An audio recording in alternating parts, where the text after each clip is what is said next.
You're listening to the We Are Libertarians podcast network. Find all of our shows at wearelibertarians.com. Welcome to We Are Libertarians. This is a special edition of the podcast. I am outside of the George W. Bush Presidential Center in Dallas, Texas. Just took a tour, got my photo in the Oval Office, and grade A propaganda there. But if you're in Dallas, check that out. And a couple days ago, I was privileged by a coworker to go along on a trip to Dealey Plaza for the first time. I've never been to Dealey Plaza. And he had booked a 30-minute tour in a replica car of the Lincoln Continental that Kennedy was in, drove us on the path, and our tour guide was just somebody that I found engaging and fun and a blast to talk to over the 30-minute tour turned into 2.5 hours. And I think you'll hear why. And my guest today is Robin Brown, host, or I guess you're a host, but the proprietor of JFK Custom Tours, which you can find at jfkcustomtours.com. And no matter what you think about the Kennedy assassination or the conspiracies surrounding it, I highly recommend the tour because it was a ton of fun. It was honestly, my 3 coworkers and I just had such a great time talking to him and getting a feel for it. My disclaimer is that I don't really know what I believe about the JFK assassination. I just found Robin to be engaging, and I thought you'd find him interesting as a listener. And Dealey Plaza, Robin, is a really interesting place to visit because when you're standing there, you realize it opens everything up for you because if you don't know anything about the Kennedy assassination, which our Uber driver... After we left we got in the Uber. She goes, "So what are you doing in Dealey Plaza?" I go, "Well, that's where Kennedy got shot." She goes, "That's where it happened?" Now, this is a Dallas resident. My mind was blown. JFK visited Dallas in November, what day? November 22nd. November 22nd in 1963, and was assassinated. There were allegedly, according to the FBI and the Warren Commission, 3 shots. And he was rushed to Parkland Hospital, where he died about an hour later. Lyndon Johnson became president. And then there was something called the Warren Commission that was set up by Lyndon Johnson to investigate the death. It had Chief Justice Earl Warren as its leader. And they released a report that basically outlined the death of John Kennedy. So that's just... your basics. Read the Wikipedia. If you don't know anything about the JFK assassination, you might learn some more. But so when you go to Dealey Plaza, Robin, it's a lot smaller than I thought. But you also stand. You can get up to the 6th floor museum and kind of stand next to the window and look down, as I did yesterday. And you do see the X's pretty clearly where those shots were allegedly fired. But you told us where the grassy knoll shooters were behind this wooden fence. And you stand there, and it's very clear. And I found going to Dealey Plaza that I had way more questions about it after being there in the physical space than I did watching it on TV. I mean, what is it about going to the location? Have you noticed, as you've talked to hundreds of people over the years, does being in the physical space do that to them as well? Yes. Chris, I'm delighted to be with you. I appreciate having the opportunity to visit with you about Dealey Plaza and what that represents historically. Your first comment a minute ago, your arrival in Dealey Plaza, you sensed that it was smaller than you had expected. Yeah. I hear that comment from people from all over the world. A lot of my clients, I say my daughter and I are business partners. Without my daughter, there are no JFK tours. She's the brains of the operation. Mm-hmm. But when I get face-to-face with my clients, overwhelmingly they'll say, "Robin, it's smaller than I expected." So, Chris, your immediate reaction is channeling the reaction of people from many nations. 1 out of 3 of my clients are Australians. Really? I have almost as many Australians as Americans. Is that word of mouth? Yeah, why? Every Australian I've ever met to present a tour to them, they're all very knowledgeable. More knowledgeable than Americans. So, Chris, your comment that your Uber driver from Dallas said, really? This is where it happened? Yeah. Okay. Yes. If you're in North Texas and you can easily maneuver to Dealey Plaza, very, very few native North Texans ever think about Dealey Plaza, ever think about President Kennedy's murder here. So I'm trying to say that's why I believe a lot of my customers are from other places. I almost never do a tour with someone who is in North Texas. So Indianapolis used to be called Indianapolis, and there wasn't much going on. And so there is an insecurity in the city about being a destination for people to come and enjoy the city, and we're vibrant, and is the mentality here in Dallas like this is not what we want to be known for? And maybe that plays a part of it? Or is it just ignorance? Today, no. We're going to say it's native inherent ignorance and innocence. Two things.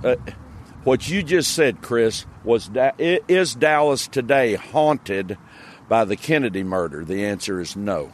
Okay. After the Kennedy murder occurred, the rest of the country, the rest of the world, encouraged by the American media apparatus, just associated Kennedy's demise with Dallas, that Dallas as a whole was responsible for Kennedy's death. So for a few years, yes, Dallas did live under that burden. Now, today, we can look back and know that the city of Dallas had absolutely nothing to do with the Kennedy murder, except it's where it took place. Yeah, I was surprised as I went through the museum to see the, I'll ask your opinion of the museum in a bit, but my coworker the night before we took your tour goes, he's a big JFK conspiracy theorist. He goes, do not go give them the money. You're supporting the murderers. So he was half kidding, half very serious. And I totally get what he means, because it's in the charter. I understand that they're not to push anything other than the Warren Commission report, and they can't help but even with the magic bullet theory, kind of give a nod to going, we know there's some holes in this stuff. But I was surprised in the museum how many little panels were talking about the right-wing extremists in the city, and how there was a lot of protests going on. And that morning in the paper there was an ad taken out against Kennedy and his policies, and it was meant to kind of give you the feeling that the John Birch Society and the right-wing lunatics of Dallas were responsible for the environment that killed John Kennedy, that their influence led Oswald to take that, and we see that today. We're not going to get into modern politics in this episode, but you do see that with they're on YouTube watching far right videos, and that's how they become mass shooters instead of other reasons like maybe mental illness. So I was surprised to see that Dallas kind of did take a hit in that museum, as if they had something to do with it, which the Dallas Police Department had captured Oswald in, 2 hours or less? I mean, they rolled out 400 police officers trying to protect the president. They did about as good of a job as you possibly could that day, it seemed, preparing for the president. The police, yeah. Yeah, so I was surprised to see Dallas kind of, I mean, do you... I assume you've been through the museum, but why do you think Dallas and that mentality of it was the far right wingers of Dallas are responsible for the death of Kennedy? Where does that impulse come from? Chris, guilt. Initially, because the rest of the world blamed Dallas. A lot of guilt. Two things eventually helped the city and the region emerge from guilt. Two things. The Dallas Cowboys. Eventually, the Cowboys winning led to popularity.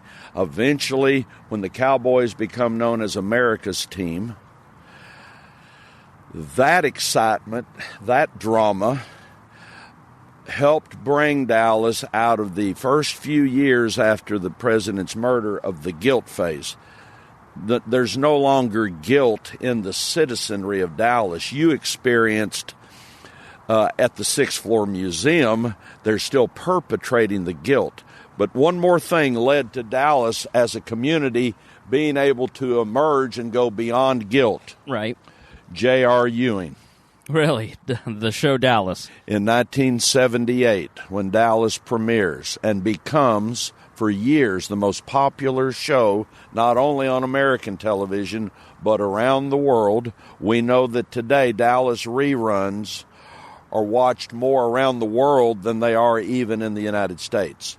The Dallas Cowboys' success and the popularity of the TV show Dallas eventually transcended in the world's eyes the idea of labeling Dallas. Dallas lost the label of the city of hate with the emergence of the Cowboys in the late 60s and early 70s, and the television show propelled Dallas beyond everything to the point to where today, when someone from China or Japan or Ireland arrives here, they say, let's go find JR's home. Yes. Interesting. Tell me your background. How did you get interested in JFK's murder, as you call it, to the point that you bought a 1963 Lincoln Continental, restored it to look similar to the president's limo, which had an extra 2 feet. But how did you get, would you say that you're obsessed with it? My wife would say that I'm obsessed. Okay. I prefer to use the term passionate, Chris. Okay. Okay. How did that happen? On the day of the president's public execution. So, Chris, the word assassination helps us sanitize the moment. Okay. But it was a public execution, regardless of who you want to say is pulling the triggers. I'm in the 4th grade that day. I'm 9 years old, and I'm at Austin Elementary School in Grand Prairie, Texas, 12 miles west of Dallas. And that day, all that happened to me was that I was sent home from school, as everybody else was.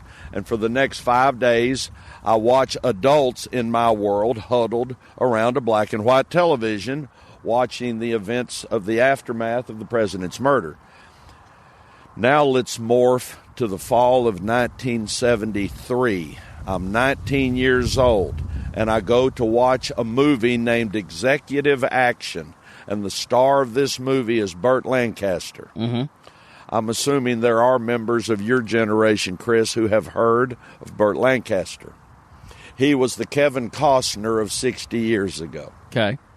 Lancaster, big movie star. And he makes a movie called Executive Action.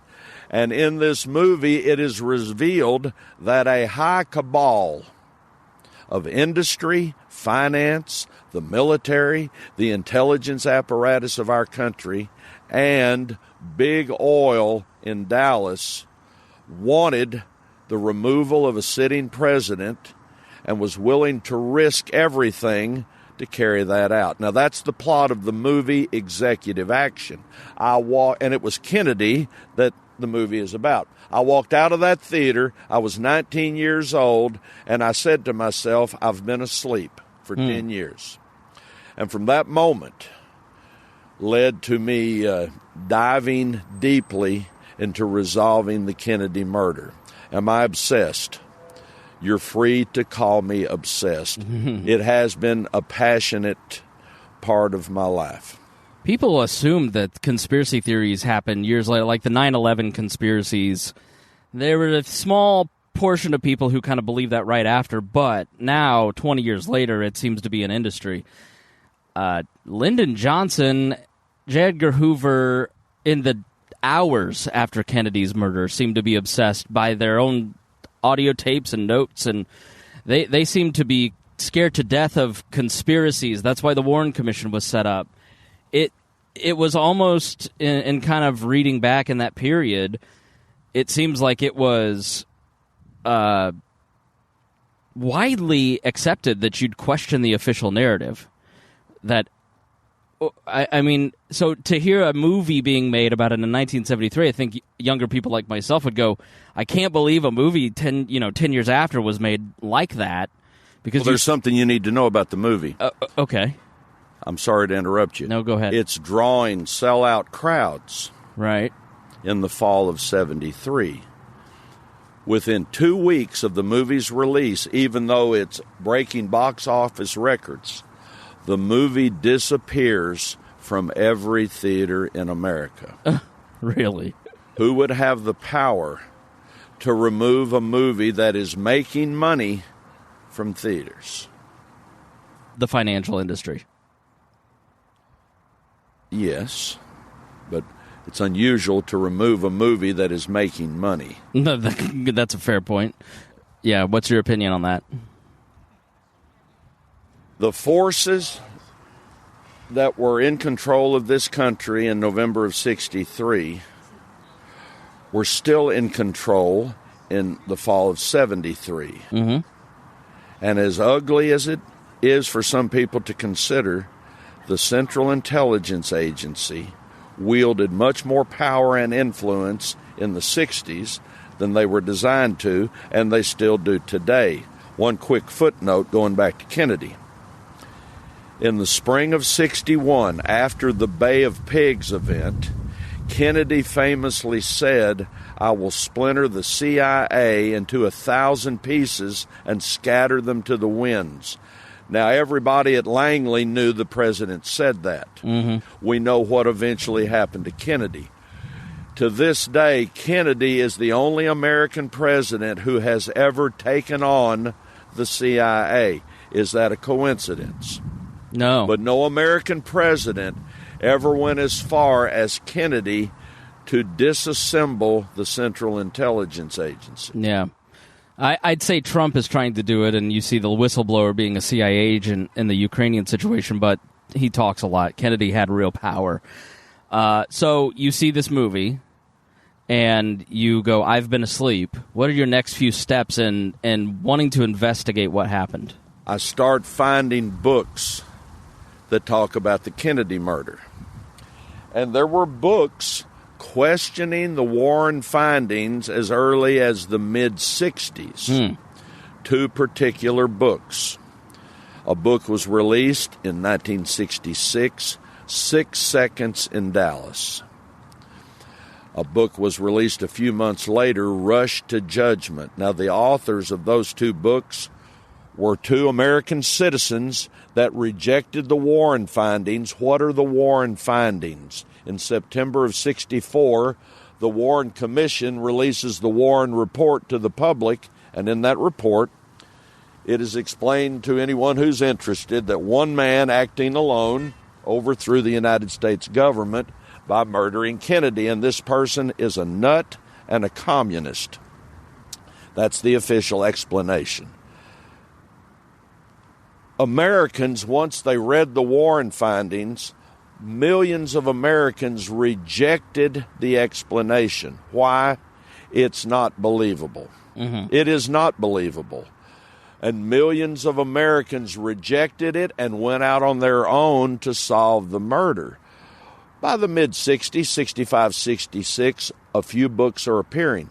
But Rush to Judgment, author Mark Lane, who is a New York attorney, Rush to Judgment was the first book questioning the Warren findings that went to number 1 on the New York Times bestseller list. Wow. Which indicated there's an audience for listening to a dissent from the official explanation. And a wildfire, a grass fire occurs upon the release of Rush to Judgment, and soon millions of Americans are starting to invest time into resolving what happened because they rejected our government's explanation. So let's talk about the Warren findings and the problems with the official explanation. What are some of your key objections to what they found, or why was the Warren Commission so problematic and rejected by so many? On Saturday, November 23rd and Sunday, November 24th, Lyndon Johnson, the new president, and the director of the FBI, J. Edgar Hoover, have 11 phone conversations on Saturday and Sunday. All these conversations are recorded. Johnson shows up in the Oval Office on Saturday the 23rd and starts using Kennedy's recording equipment. Kennedy was the first president to record his conversations. And on Saturday the 23rd, Johnson turns on Kennedy's recording equipment, and here he goes. Mm-hmm. And today, all those phone conversations are in the LBJ Library in Austin, and through the Freedom of Information Act, scholars and academics can listen to those conversations. I have listened to those conversations. And in those conversations, this is on Saturday the 23rd, the day after Kennedy's murder, Hoover is telling Johnson, it is Oswald. He had no assistance. He did it all by himself. At the moment Hoover is saying this to Johnson, Oswald is alive. Now, he's saying this less than 20 hours after the president's murder. Amazing that the FBI director has solved the crime of the century all by himself without leaving Washington. But on Saturday, Hoover is telling Johnson, it is Oswald. No one assisted him. There's a part of it where Johnson is eager to get the answers that he wants, and Hoover is eager to give him those answers. And they are very, not just the Warren Commission, and we'll talk about Jerry Ford being a problem too, because I've been surprised in learning about him carrying Hoover's water, but there seems to be on the FBI's part, Dallas police catch Oswald, they do all this police work. The Johnson and everybody in Washington doesn't think they're doing a good job, so they send down the FBI. The FBI is on the scene almost immediately, and they figure out what happened, like you said, within almost a day, and they never seem to want to pursue any other answers, to the point that when the Warren Commission, they rushed a report to the Warren Commission trying to almost, it seemed like, set the data. The members of the Warren Commission all were outraged by the fact that every detail in it had already been leaked, including the 3 shots. And the behavior of the FBI was so suspicious that Bill Russell, the famed senator, and other members of the Warren Commission were weirded out by the FBI's attempt to really set the official story within hours and never look into anything else. Why do you think that is? Chris, every day we can turn on the television and hear the term mentioned, the establishment. Mm-hmm. Who is the establishment? Well, we all have a vague idea of who the establishment is. Right. Vaguely, it's industry, it's finance, it's the military, it's arms manufacturers, it's big oil. Right. The establishment existed 60 years ago. It is the establishment that wants Kennedy removed. They end up being successful, and it is the establishment that is in charge of investigating the murder. Right. The rooster, the hen house, that old explanation. Who's guarding the hen house? Right. But Chris, once again, anything I ever say to people, I say, don't believe a word I'm saying. I'm trying to compel people to dig deeper on their own. But you are interested in what I believe, or we wouldn't be talking. The entities that we will refer to as the establishment, they want Kennedy out. There's a number of reasons. The paramount reason is he is withdrawing from Vietnam. But the people who want him removed are the people who are left in control of our government and in control of establishing the narrative of what happened. Right. That is beyond a conflict of interest. Hoover and Johnson are two of many beneficiaries of Kennedy's murder. But it is Hoover and Johnson who are in complete control of the aftermath. Hoover and Johnson were not planning Kennedy's removal, but they are in complete control of the aftermath. And the aftermath is much more complicated and harder to control than murdering a man riding in an open car. Ultimately, how hard is it to kill someone who's riding in an open car? But what is complicated is making sure afterwards the guilty parties remain innocent and someone who is not guilty is blamed for the event. That is more difficult and more complicated. Yeah, even to the point that, Kennedy fired Allen Dulles, the head of the CIA, and one of the people fired was, you may know his name, but the brother of the Dallas mayor at the time. You start to look at all these little threads of coincidences and you go, okay, well, it's not hard to make the leap that you're in Johnson's state, where Lyndon Johnson has had control of that state for at least a decade or more, has built his own machine, controls a lot of the media. You're in Dallas, a city he knows well. The mayor is a friend. Like, you start to look at all these little threads and you go, okay, I see why people question this. And none of what I've said is, you can go listen to it and it's provable just by hearing their tone. So let's maybe start at the beginning of why, talk about the day, and then go to the aftermath. Why would someone in the establishment, because there's various theories, the two predominant ones that seem to be in terms of alternate theories. You've got the lone gunman theory, which is what the government's position is. You've got the Soviets helped Oswald. He went to Mexico a couple months in September of '63. Met at the Mexican embassy with the Soviets. He had lived in Soviet Russia, had a Soviet wife. He comes back, then he kills Kennedy. Which a lot of his activities in Mexico were not investigated by the FBI or the CIA, weirdly. Like, you'd think if a 24-year-old now went and met with ISIS in Syria and came back and then shot the president, you'd think they'd look into it, and they never did in '63 and '64. That's the second one. And then there is the establishment theory, which is there was an internal coup in the United States,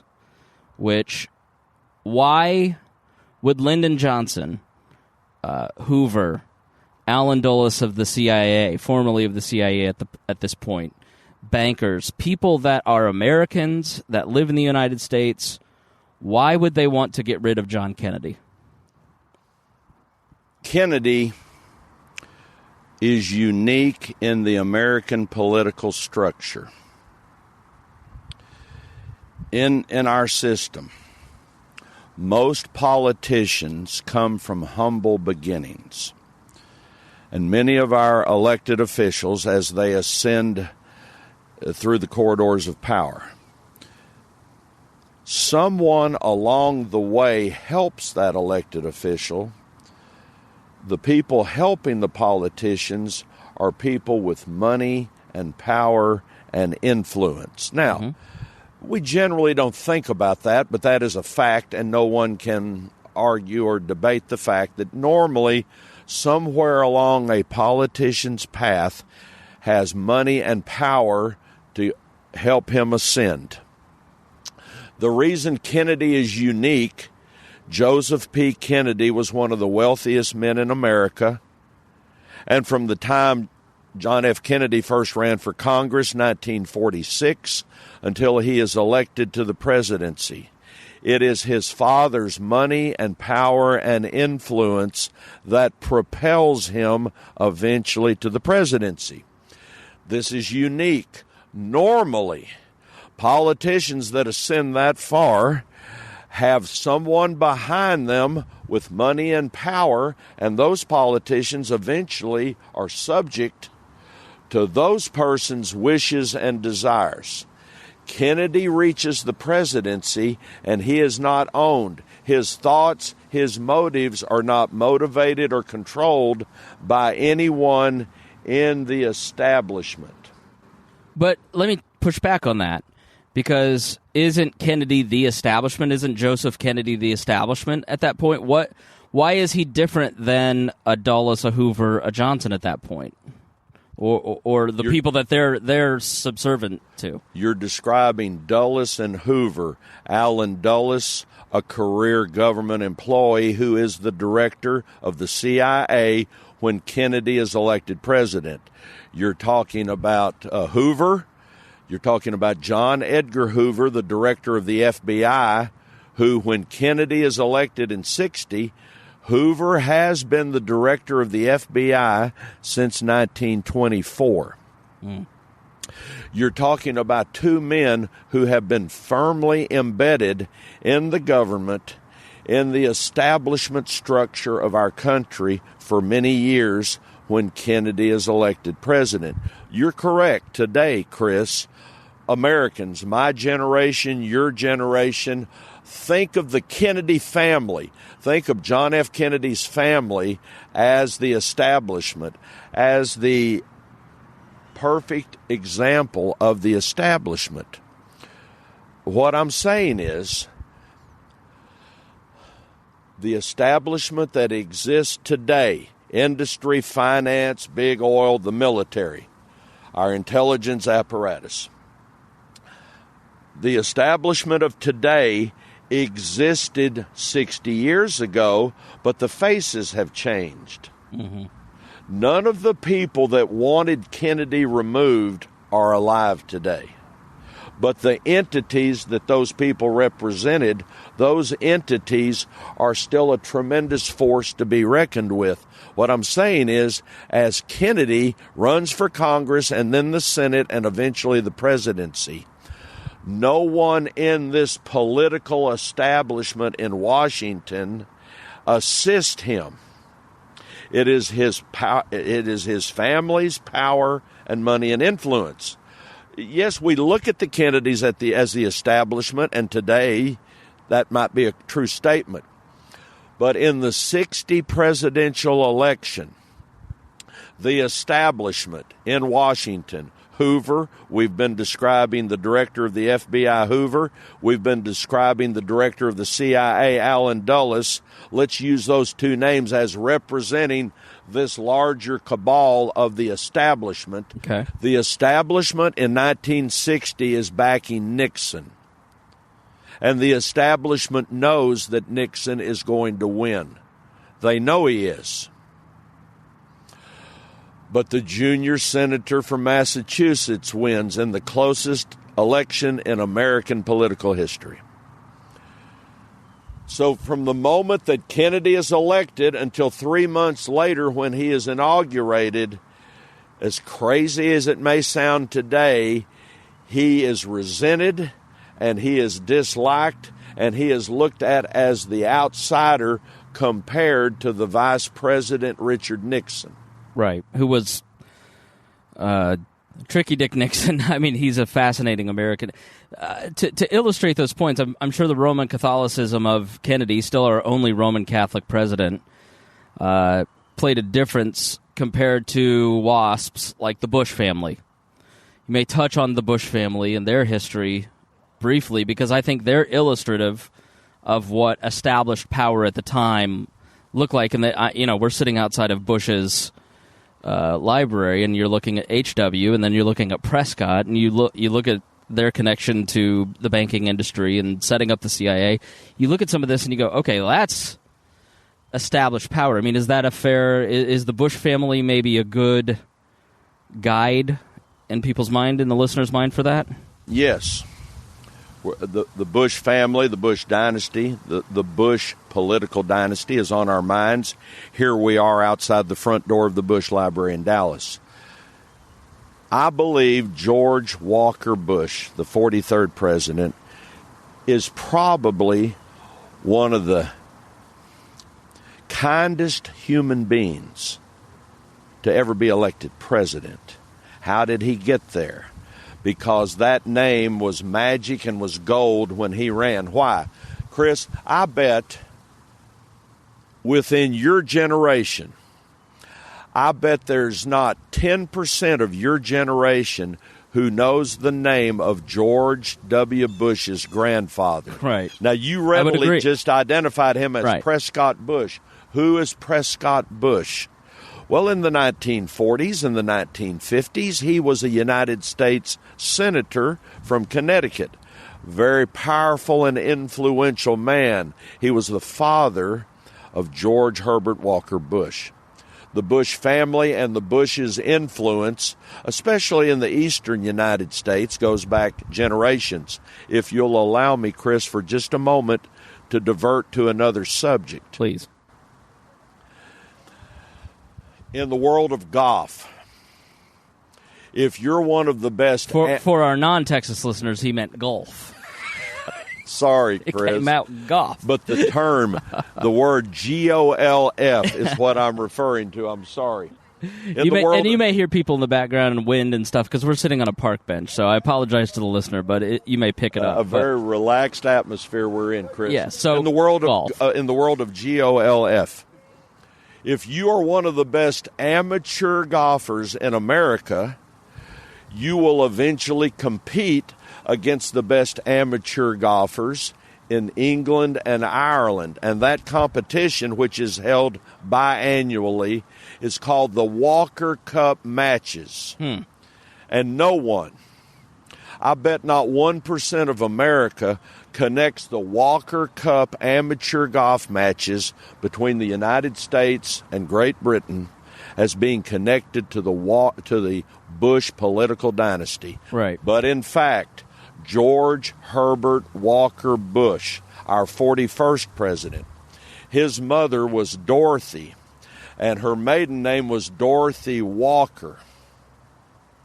So George Herbert Walker Bush's maternal grandfather was George Herbert Walker, an influential American who devoted a lot of time and energy and money into creating a series of golf competitions, GOLF, between the United States and Great Britain. And today, those matches are called the Walker Cup Matches.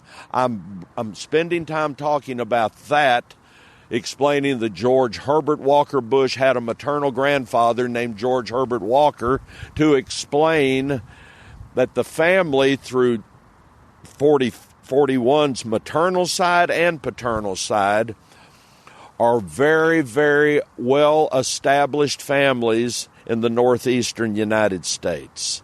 That's what I'm trying to say. So, yes, today we can think of the Bush family as part of the establishment, yes. Prescott Bush had a role in setting up, and let me just say this, and then you debunk whatever I say. There is a strain of the Kennedy conspiracy that says that Prescott Bush, the senator, helped set up what is now the CIA as senator. His son was in the CIA and a CIA asset. At the time of the Kennedy assassination, was on a ship outside of Cuba, and he is the one who imported Cubans to assist Lee Harvey Oswald.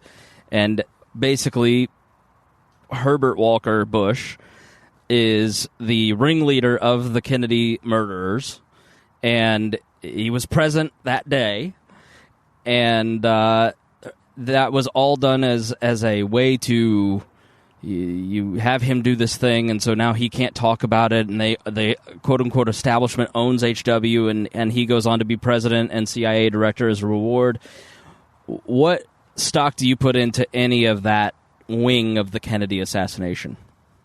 Anyone today who wants to connect George Herbert Walker Bush, President 41, to the Kennedy murder, their only material evidence is a photograph that exists of a man standing in Dealey Plaza as the Kennedy motorcade passes through.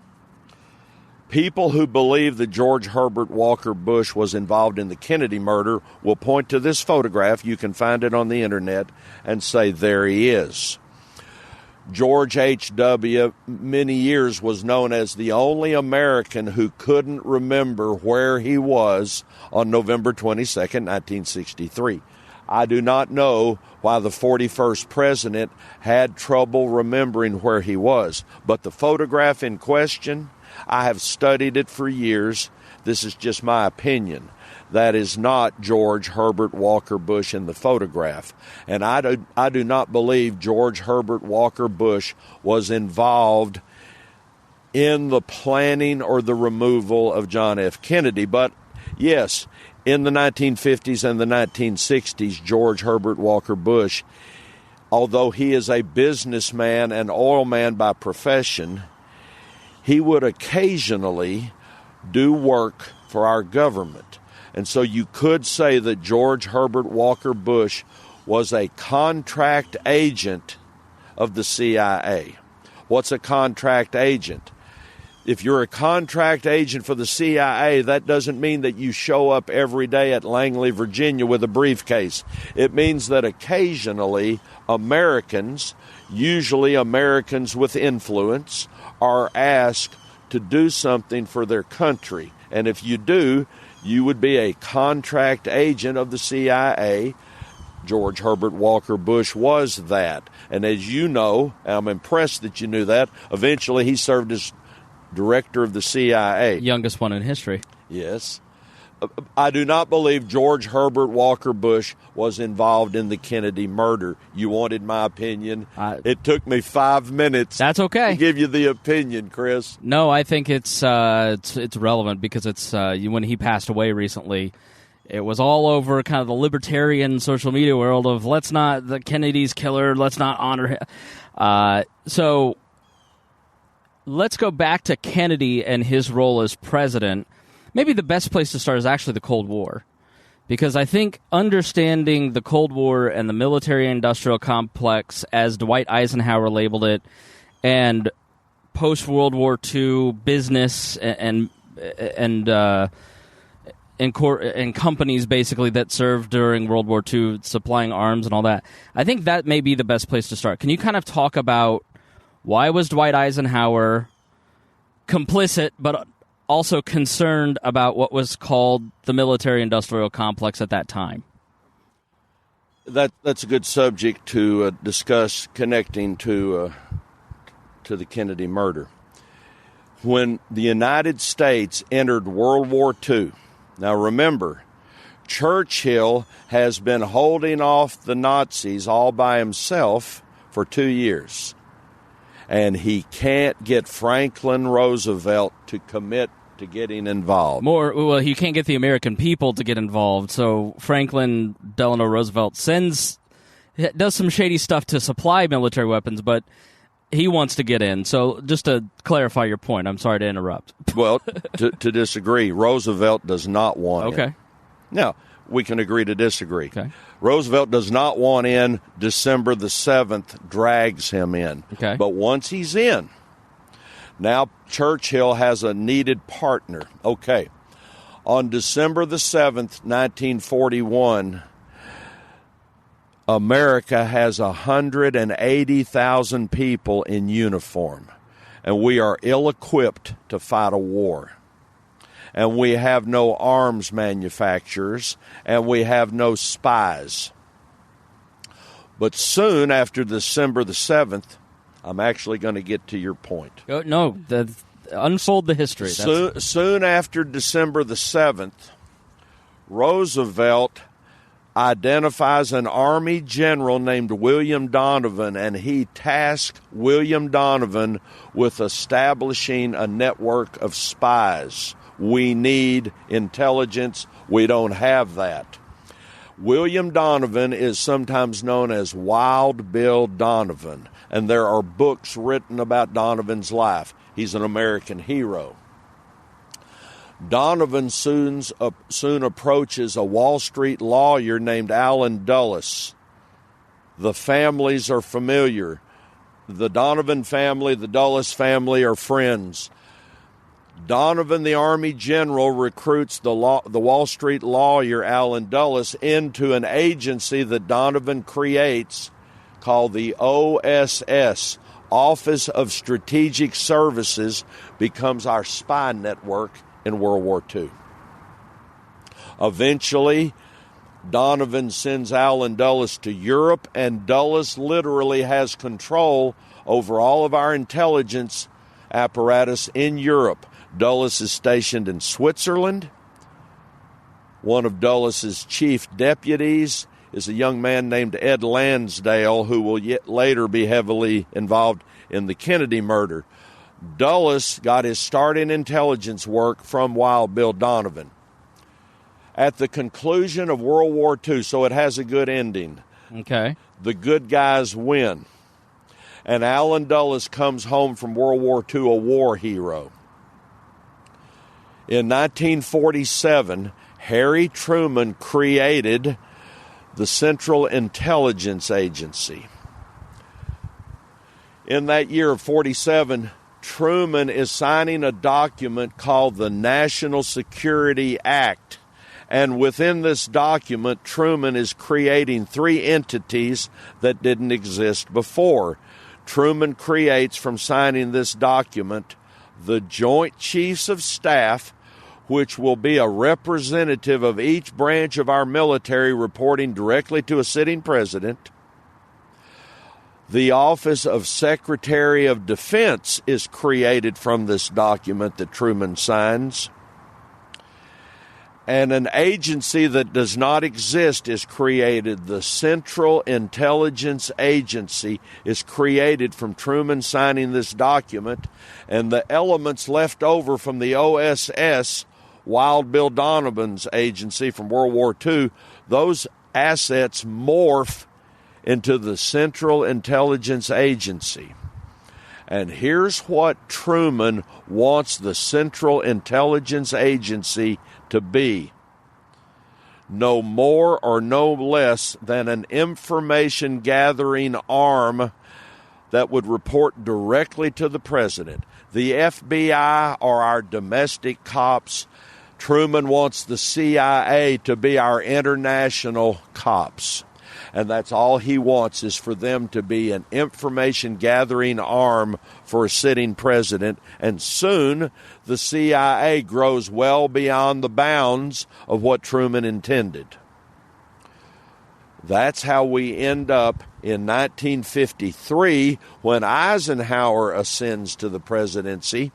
He nominates Allen Dulles to be the director of Central Intelligence, and Eisenhower nominates Allen Dulles' older brother, John Foster Dulles, to be his Secretary of State. And so through the Eisenhower presidency, we have these two Dulles brothers wielding great power and influence through those years. And in the 50s, in the Eisenhower administration, it is the Dulles brothers that dictate and carry out U.S. foreign policy with Eisenhower's blessing. In Eisenhower's years, the Dulles brothers create the industries that we know today as the military industrial industries that build weapons perpetually for our military. Yeah. That happens in the Eisenhower years. So a minute ago, you made a reference to Eisenhower coining the phrase, the military-industrial complex. And I appreciate the fact, Chris, that you know that that phrase comes from Eisenhower. So you and I know, and we want our audience to know, that as Eisenhower is leaving office and relinquishing the power to Kennedy, he has a farewell address from the Oval Office, and he warns the public, and he warns his successor, John F. Kennedy, of the growing power and influence of the military-industrial complex. Who is Eisenhower referring to with that phrase? We know. It's industry, it's finance, it's big oil, it's the military, it's our intelligence apparatus. That's who Eisenhower is referring to. I'm going to pause, Chris. Okay. Yeah, it's starting to rain, but I'm not getting wet, really. Oh, I'm fine. I just wanted to stop talking and give you a chance. No. Talk. Keep going. Okay. They hear enough of me. I think. I think it's good for you to lay out your. This is what I have come to know. Right. This is catnip for libertarians. I promise, because this is the important part of it. It's you lure people in with the Kennedy stuff, and then they get hit with Eisenhower's farewell speech. I think this is so. Yeah, keep going. You're fine. Eisenhower, in his presidency, observes that this new agency, the Central Intelligence Agency, is growing well beyond what Truman intended for them to be. Chris, when your grandparents and great-grandparents picked up a newspaper in the 1950s and the early 60s and read that a South American dictator had been assassinated, or that a new government had been installed in the Philippines, Iran, yeah. That's Alan Dulles at the CIA controlling world events. That's how far Dulles has taken the CIA. He is actually influencing world events, and Eisenhower allows it to happen. What part does, and try to hold that up there. Yeah, there you go. I know it's hard to hold the mic for too long, but what part does Nixon play in a lot of this? Because he's vice president at the time, and I know there are some wings of the conspiracy assassination that think Nixon was the guy that did it, and I may have you touch on that, but what part does Nixon kind of play in the foreign policy wing of the 50s? Few people know that Nixon is in the Navy in World War II and serves in the Pacific, just as John Fitzgerald Kennedy serves in the Pacific in the Navy. They both come back home and they both seek political office. The difference between Nixon and Kennedy: Kennedy's father is one of the most wealthy Americans. Richard Nixon's family is practically in poverty. Nixon and Kennedy are 4 years apart in age. Nixon is 4 years older than Kennedy, but they both run for Congress in 1946. They both enter national politics in the same fall, 1946. Nixon is elected as a congressman from California in a district just southeast of Los Angeles. Kennedy is elected from Boston, and they both arrive in the halls of Congress on the exact same day, and there is a group picture taken at that day of all the incoming congressmen from the 46 election. These are newcomers. These are not congressmen that have already been there. These are all newly elected for the first time. And Nixon and Kennedy are both in that photograph. You can find it on the internet. But Kennedy and Nixon literally arrive in Washington on the same day. In the 50s, they both run for the Senate, and they're both elected to the Senate. And in 1960, they both run for president. So Kennedy and Nixon's paths go all the way back to 1946 as far as them knowing each other. They know each other very well by the time they're running for president. Hilariously, Nixon came to Dallas the day before Kennedy was assassinated because he was working the ground for 64. And he goes, oh, it's just a business trip. It's totally coincidental, which, if you've ever read The Greatest Comeback by Pat Buchanan about the 68 campaign and what Nixon was up to, nothing is coincidental. Nixon was a madman. But, yeah, so he seemed to be a little obsessed with him. So you continue on. So they run for president. Kennedy ends up getting elected. Kennedy is elected. It's the most narrow victory margin in American presidential history. 100,000 votes separate the two candidates. Now, in the Electoral College, Kennedy won several more states, but in the actual vote of the individual Americans, it was 100,000 votes. Okay. Nixon withdraws temporarily, but by 1962, he runs for governor of California and is defeated. Nixon's star falls so far that he goes from almost ascending to the presidency in 60. By 2 years later, he cannot be elected governor of California. And it is at that moment that Nixon makes the famous statement, "You will never have Dick Nixon to kick around anymore." Okay, so Chris, I don't look at Nixon in as dark a fashion as maybe other people do. He was not a pillar of virtue. But I don't see him as dark as many people do. However, you're right, he eventually resurrects himself. On the subject of Nixon being in Dallas the third week of November in 63. At that time, Nixon was the legal counsel for PepsiCo, the parent company of Pepsi. He is their legal counsel. There is a bottlers convention in Dallas that week, and Nixon is here representing PepsiCo at the bottlers convention.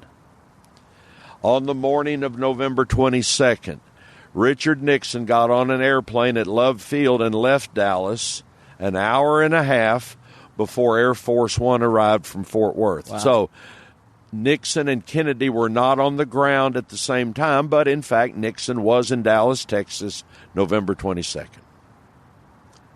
But he is here on business. And he had not begun resurrecting his political career in the fall of 63. He's earning a living being legal counsel for the PepsiCo company. So, Nixon, eventually he does resurrect his political life, and in 68 he is the Republican nominee. Now, when Nixon becomes the Republican nominee in 68, that is not unexpected. Within a year or two, he had put himself in a strong position to be the Republican candidate. What is turbulent in 68 is the Democratic situation.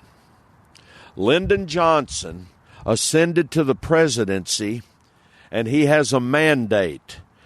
Johnson has a mandate from the people who removed Kennedy that we're going to have a ground war in Southeast Asia. So the reason that Johnson ascends to the presidency is what destroys his presidency. Yeah. By 1968, there's dozens of American boys perishing every week in Vietnam. And the American public sees this on CBS, ABC, and NBC nightly news programs. Because of the carnage of Vietnam, Johnson is so unpopular that he knows he could never be elected to president again. Didn't he decide there was some decisive battle or some like big failure, or there was something in Vietnam that happened, and that was the day he knew, I'm not going to be able to run, and he announces his resignation that day or the next day? Or the one particular event in Vietnam, I will not connect to Johnson's decision to not run, but it is a culmination of defeat after defeat after defeat that leads Johnson in March of 68 to go on live television, and we've all seen him say this. In this televised comment he makes from the Oval Office, he says, "I will not seek nor will I accept my party's nomination to run for president." Now, he's not humble. The reason he is saying, "I will not seek the nomination," is because he has become incredibly unpopular. Yeah. He's not going to run, so who is going to run? Well, there's several Democrats that want to be president in 1968. Johnson's vice president, Hubert Humphrey, a senator from Minnesota, Eugene McCarthy, and the 45-year-old brother of John F. Kennedy, Robert Francis Kennedy, wants to be president of the United States. Where is Bobby Kennedy in 1968? He is a senator from New York, but everywhere he goes, he carries the shadow of his brother with him. He was JFK's attorney general, and he was the lightning rod. He was the one that JFK pissed off the mob, and we'll talk about the mob, by appointing Robert Kennedy. This book that I'm reading said that while JFK didn't like conflict, Robert seemed to seek it out. And he hated Hoover. He hated Johnson. He hated almost everybody in Washington. He hated the mafia, and he went after all of them. He was close to trying to impeach Lyndon Johnson. He didn't want Lyndon Johnson to be the vice president, basically said, God forbid anything happen to my brother because of him. So Kennedy is a very scary proposition because he's going to win. I know something about Kennedy because he gave the speech of Martin on the night Martin Luther King was assassinated in Indianapolis, and it's one of the greatest speeches ever. If you've never listened to it, go and listen to it. And it's one of the reasons Indianapolis is one of the few major cities that didn't just immediately light into flames and rioting that night because he kept everyone calm. But the Indiana primary was very instrumental for Kennedy, and he had a very good shot and probably would have gone on to be president in 1968. And what happened to Bobby Kennedy in 1968? Chris, it's interesting to listen to your reflections of Bobby Kennedy making that speech in Indianapolis. That's your history. Mm-hmm. And you know about that, and that's interesting to hear about. Yes, on the night of King's murder, Bobby Kennedy has arrived in Indianapolis and from the airport makes that speech you're referring to. Okay. By June of 1968, Kennedy is the front runner. And an important event occurs on June the 4th, 1968. The state of California votes for the Democratic primary for president. Kennedy wins, and he has poured every ounce of energy he has in his body and his soul into that, and he wins. And his campaign headquarters are at the Ambassador Hotel in Los Angeles. And we've all seen Bobby Kennedy's acceptance speech from June the 4th, 1968, in a ballroom at the Ambassador Hotel, where he says, now it's on to Chicago and let's win there. And in a few weeks, the Democrats will have their convention in Chicago, and Bobby Kennedy was going to be nominated to be his party's candidate to run for president. But we know that that moment is interrupted by a Jordanian immigrant named Sirhan Sirhan. Now, without elaborating on how Kennedy is murdered, we do have to deal with this fact, Chris. In American political history, only once has a sitting U.S. senator been gunned down in public. Is it a coincidence? Could it possibly be a coincidence that the only time in our country's history that a senator is gunned down, that it's the brother of John F. Kennedy?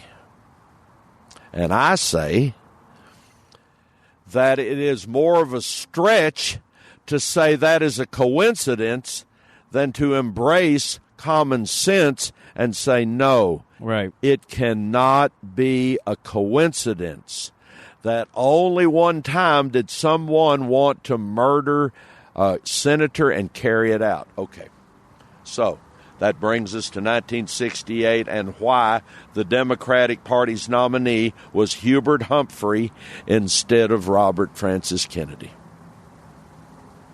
And Nixon defeated Hubert Humphrey in the November election.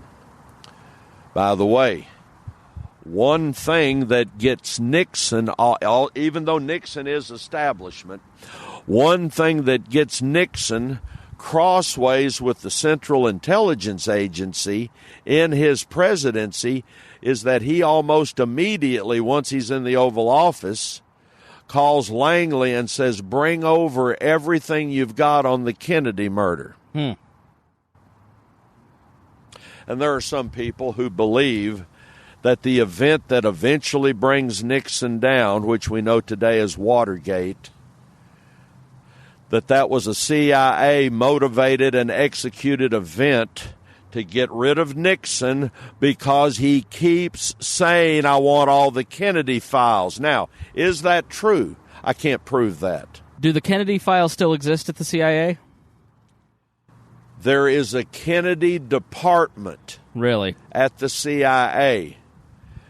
If there is a piece of paper, if there is a document that exists today that says elements of the CIA orchestrated the removal of John F. Kennedy, if that document exists, it will never be released to the public. I do not believe that document exists. But if you wish, I will tell you about the phone call from the CIA that put instruments in motion to remove John F. Kennedy. Yeah, so let's go to the day in Dallas, which will connect. I'm going to ask about the connection between Watergate and the Three Tramps, which was fascinating because I'd never heard that. So Kennedy in his presidency after, just to kind of shorten this and get us to the day in Dallas, Kennedy threatens to break the CIA and scatter them to the winds. He has the Bay of Pigs, which he blames, the Bay of Pigs fiasco, which he blames on Allen Dulles, fires Allen Dulles and the brother of the mayor of Dallas, who's serving at the time of his assassination. General Charles Cabell. Thank you. Fires those guys. Then the Cuban Missile Crisis takes place, and he's so disturbed by how close the United States and the Soviet Russia were to starting a nuclear war that he can't, and correct me if I'm wrong, but he can't in the new nuclear age, he doesn't want to be the president that starts the nuclear war and wants to start decreasing American aggression, and starting with the Central Intelligence Agency, which has overthrown several governments. And he while at the same time also wants to audit and shut down the Federal Reserve, which probably plays a part. Impressive. So he's a very threatening person to the established power. And so who do you think made the decision, or who do you think was instrumental in those upper echelons in deciding that the president would be assassinated, if that is what you, in fact, believe? Chris, you've teed it up for me. Thank you. I know enough to be dangerous. You know facts. I appreciate your knowledge, Chris, especially for your age. I want your audience to hear this clearly.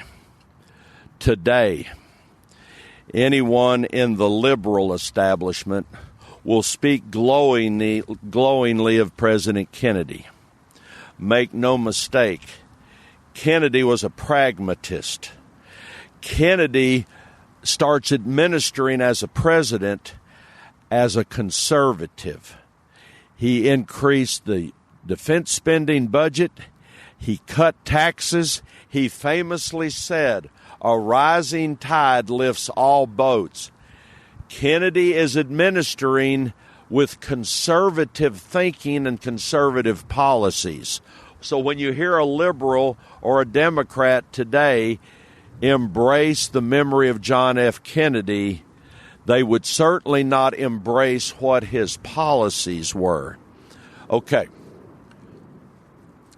Everything you just said, Chris, as far as Kennedy getting to the moment of the fall of 63 is correct. He has angered the establishment around him because of his decisions pertaining to the Bay of Pigs, April of 61, and the Cuban Missile Crisis, October of 62. And you're right, Kennedy daily agonizes over how close we came to nuclear annihilation in October of 62.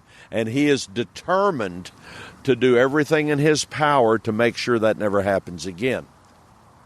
But he also has this growing concern that we keep sending more and more military personnel to Southeast Asia. And he knows why this is taking place, and he believes it will be a huge strategical mistake if we get into a ground war in South Vietnam. So McNamara puts together a report, the Secretary of Defense, later on as they're losing the war, to figure out what happened. And in the Pentagon Papers, as they're now called, Kennedy's basically says at one point when he's president, South Vietnam is a mistake. We're just going to throw body after body. We're never going to win it. It's going to be basically a quagmire. But I got to get elected in 64. So we got to stay in. But he clearly knows, that Vietnam is not winnable as early as 61. I mean, so Vietnam is, in your opinion, kind of the catalyst, because the people behind the military-industrial complex, as we'll call them, that's a lot of money. And so does that where the Fed comes into it as well, the central bankers, basically? We call it the Fed, but it's the Federal Reserve is basically made up of the banks of the United States, started the Federal Reserve, and it's basically it's a cabal of bankers, and not anything to do with you as a taxpayer or your government. But that's, go read G. Edward Griffin's book if you want to know more about that, Creature from Jekyll Island.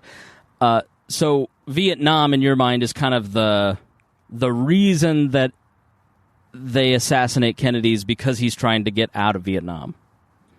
I believe Vietnam is the overarching reason that the conspirators move past their fail-safe point. The plans to remove Kennedy start taking shape at the Pentagon and the CIA in June of 63. Why June of 63? It is in that month that Kennedy makes the decision that he will make a political pilgrimage to Texas in the fall. Okay. And from the moment Kennedy makes the decision that he will come to Texas in the fall of 63, that's when plans start being formulated. Okay. Your question, Chris, is Vietnam the reason? Vietnam is the overarching reason, but these other things you and I have been discussing, the Federal Reserve Bank, the Bay of Pigs, the Cuban Missile Crisis, these other events are what have put Kennedy on a collision course.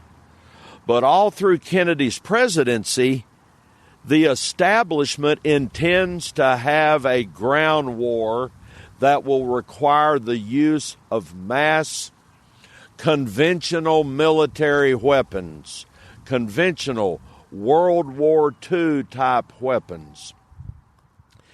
And Kennedy, in his less than 3 years as president, he sees the buildup of our presence in Vietnam go from Inauguration Day, 61, of a few hundred Americans to by the summer of 63, there's 17,000 Americans in South Vietnam. Kennedy is not oblivious to this. Kennedy knows where we're headed. He knows that everybody around him, all these admirals and generals and civilians that are his advisors, they're all saying the same thing in lockstep. We can't let the communists of North Vietnam overrun the Republic of South Vietnam. Who is the government of South Vietnam? It is the Diem brothers. Who are the Diem brothers? They were put in power by Allen Dulles, and they are puppets of the United States government, and the South Vietnamese people know that, and they hate the Diem brothers because of that.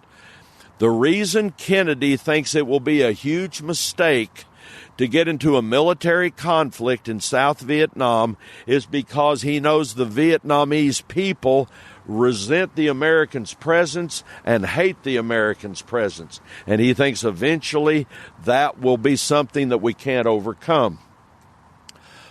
The Federal Reserve Bank, Chris, we've brought it up twice.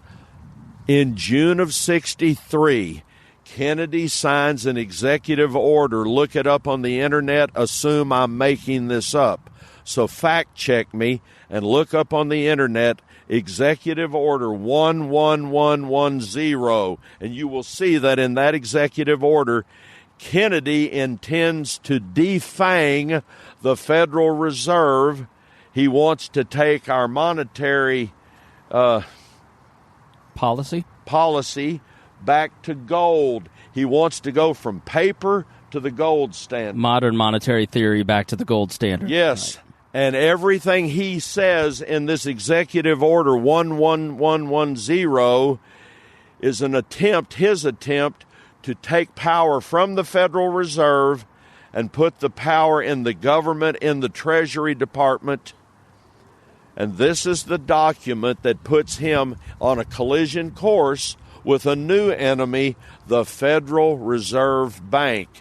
And just like Vietnam, just like the CIA, no president since Kennedy has taken on the CIA, no president has ever decided to take on the Federal Reserve Bank ever again. Okay, by the fall of 1963, the president has many powerful enemies. Lee Oswald's name is not on the list of the enemies the president has acquired. Okay, he plans this trip to Texas. Chris, you have said, is it Vietnam that leads to his death? Yes, but only with his decision on Vietnam put on top of all these other decisions he's making. Kennedy is surrounded by people in uniforms telling him we have to stop the North Vietnamese communists no matter how many lives, no matter how much blood is lost. But Kennedy wants to seek the counsel of someone else in regards to Vietnam. And in the summer of 1963, Kennedy summons Dwight Eisenhower and Douglas MacArthur to the White House. And the sole purpose of his visit with these two old generals from World War II is to get their ideas and their thoughts about us escalating our footprint in South Vietnam. And here is what Eisenhower and MacArthur tell Kennedy in that summer. Don't escalate. Do not get into a ground war in South Vietnam. It's jungle. We have never fought a war like this. You will not see the enemy, and there will be no end to it. That is their warning to Kennedy in the summer of 1963. And here's where our historians fail us greatly, Chris.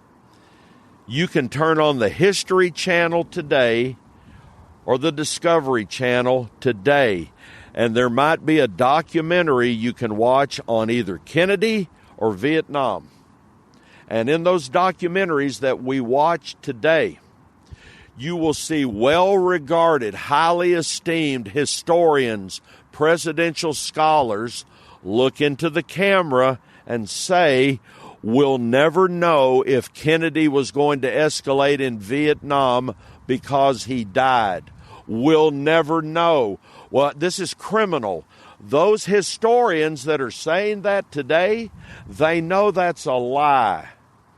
Because those historians know that on October the 11th, 1963, Kennedy signs an executive order. And his executive order from that day is known as NSAM 263.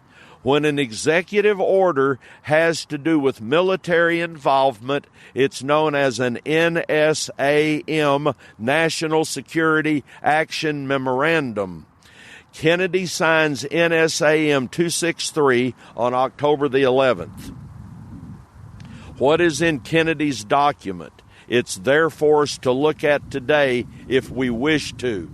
The American public did not know about 263 50 years ago. Today we know about it. It did exist. The president signed it. In that document, Kennedy is stating that it is becoming the policy of his administration and thus the policy of the United States government that we are withdrawing our presence from South Vietnam, and the document states that by December of 65, every American will be withdrawn. Chris, if you will allow me to continue on that subject for just another moment. You're being very patient with me. Let's leave Kennedy signing NSAM 263 on October the 11th, and let's go on past November 22nd to Tuesday, November 26th. The 26th of November is the day after Kennedy's funeral. And on the 26th of November, Lyndon Johnson meeting in the Oval Office with the admirals and generals who 5 days earlier had been advising Kennedy. In that meeting on that day, the 26th, Johnson signs NSAM 273. And Johnson's document overrides Kennedy's document of October 11th. And presidential historians today know this and never talk about it. Why? I would like to know why. But what is in Johnson's document? Johnson's document that he signs on November 26th is the beginning of the chapter of our country's history known as the Vietnam War. In Johnson's document, he is giving presidential authority to our military to begin overt action against the North Vietnamese.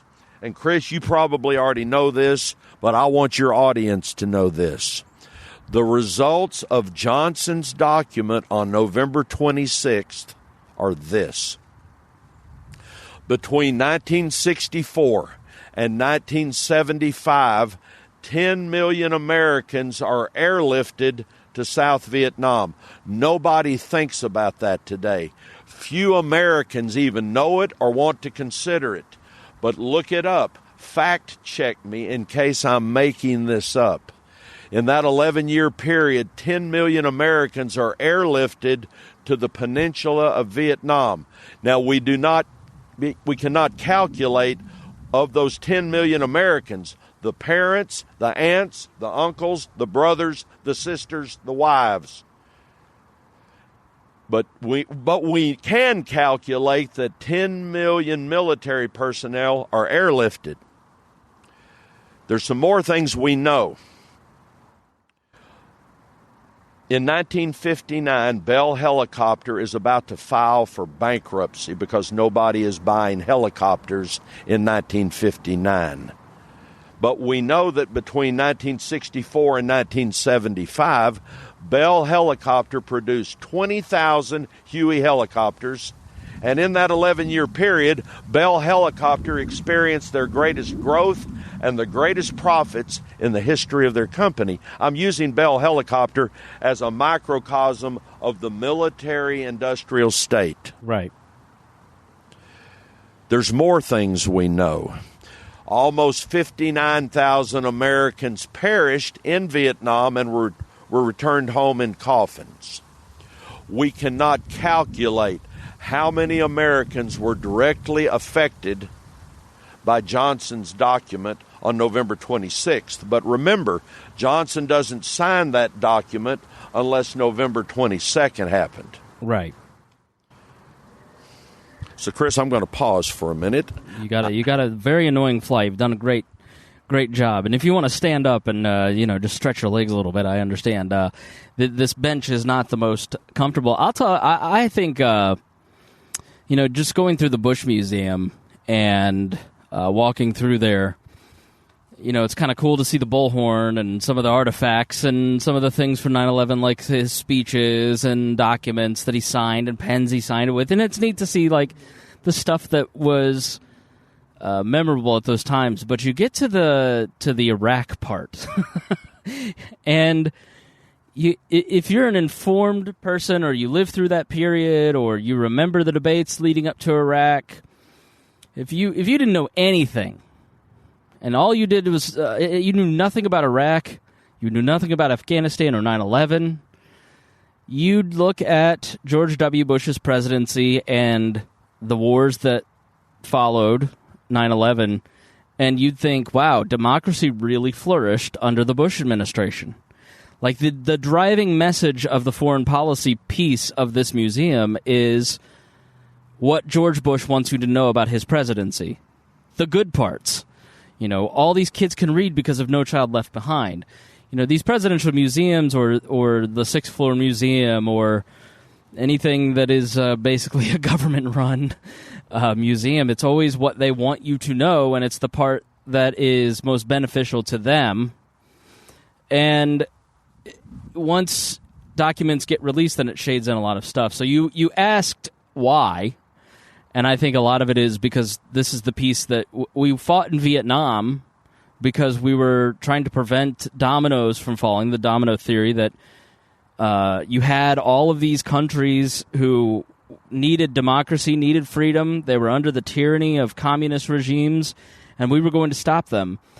And the reality is they turned to communism because they didn't want Western colonialism and what eventually became neocolonialism with we're just going to come in, get a bunch of loans, strip you your resources.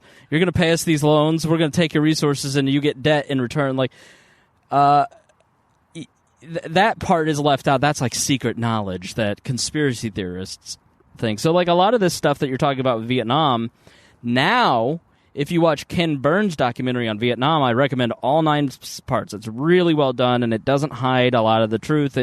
It's very... You really watch the Vietnam documentary and you go, our government in the 60s, 50s, 60s, and 70s, what a bunch of shitheads. Excuse my language.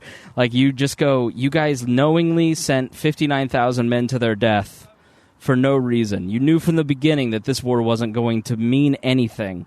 And so the idea that the reason we went into Vietnam was for the Bell helicopters, or I'm going to ask you about the Brown brothers in a second, for those people is a very compelling argument to me, having studied a little bit about Vietnam. I mean, it was such a senseless, useless war that tore the fabric of this country to where we've not recovered. We now have our current problems because of Vietnam. It makes sense to me that the war was really about money. And talk about the Brown brothers just briefly, because I think that shows the linear thinking of where we're at today. You know, it starts here and ends here, and it's the same people involved. Chris,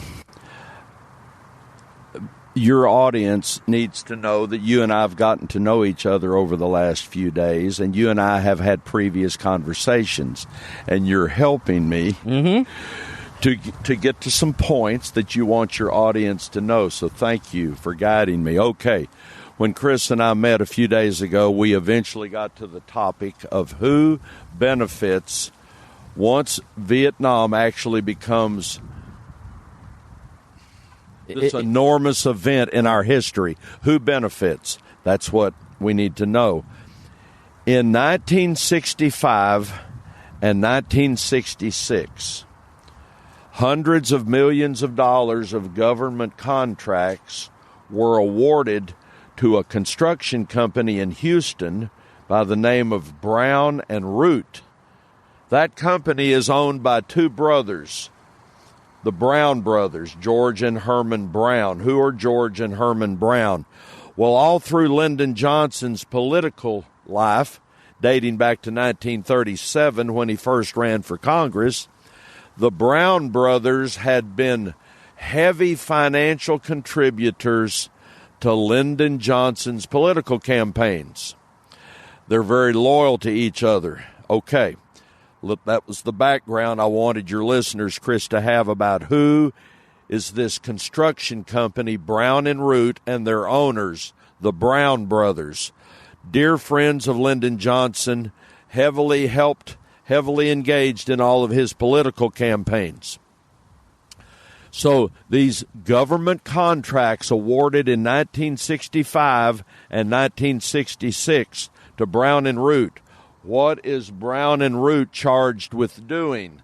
It is the Brown and Root Construction Company, Houston, Texas, that builds the infrastructure in South Vietnam. The roads, the bridges that our millions of troops travel over through those rice paddies are built by Lyndon Johnson's dear friends, the Brown brothers. And I think what Chris wants me to also say is we don't hear about Brown and Root today, but they do exist.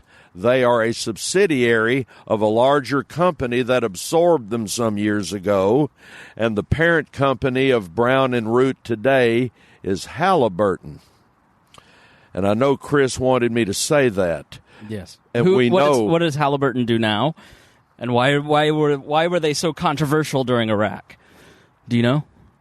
Well, I know that before Dick Cheney agreed to be George W. Bush's running mate, he was the chairman of the board of Halliburton. Right, the vice president.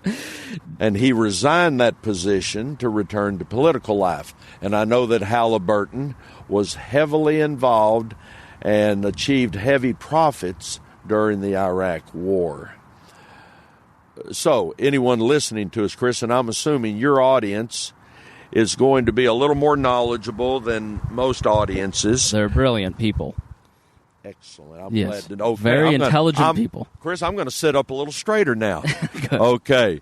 So, audience, we've all heard of Halliburton, and the reason Chris wanted me to bring the construction company that built all the roads and bridges in South Vietnam 50 years ago, the reason Chris wanted me to bring them to the current day is because we've all heard of Halliburton. Few of us know of Brown and Root.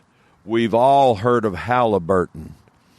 And what we're saying is, if we don't pay attention, if we don't learn from our history, if we don't learn from our mistakes, those mistakes will appear again as we make new history. I learned that in 2003 when I was in a class by a flaming leftist hippie named Susan Erickson at IUPUI, and she and I debated the Iraq War almost every single day, and I was just a good little bushy.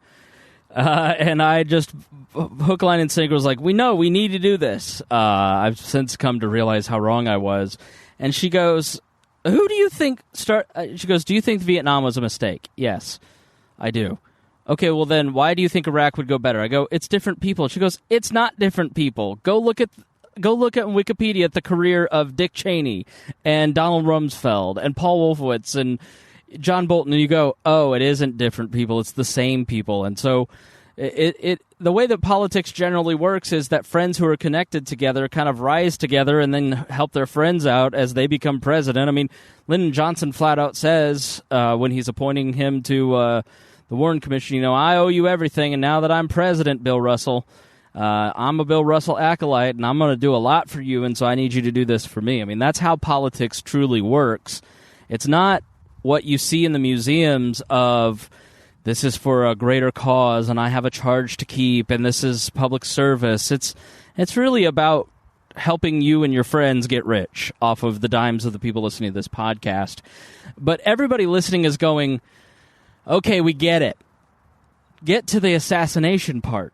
We're an hour and a half in and you haven't gotten to the part of why I tuned in. And what I really, an hour and a half, Chris? Can you believe you talked for an hour and a half? Yes, and so can you. I can. That's why you've invited me. Yes, but most people need to know why Robin thinks that JFK was killed, and his argument is persuasive, to understand what happened on that day.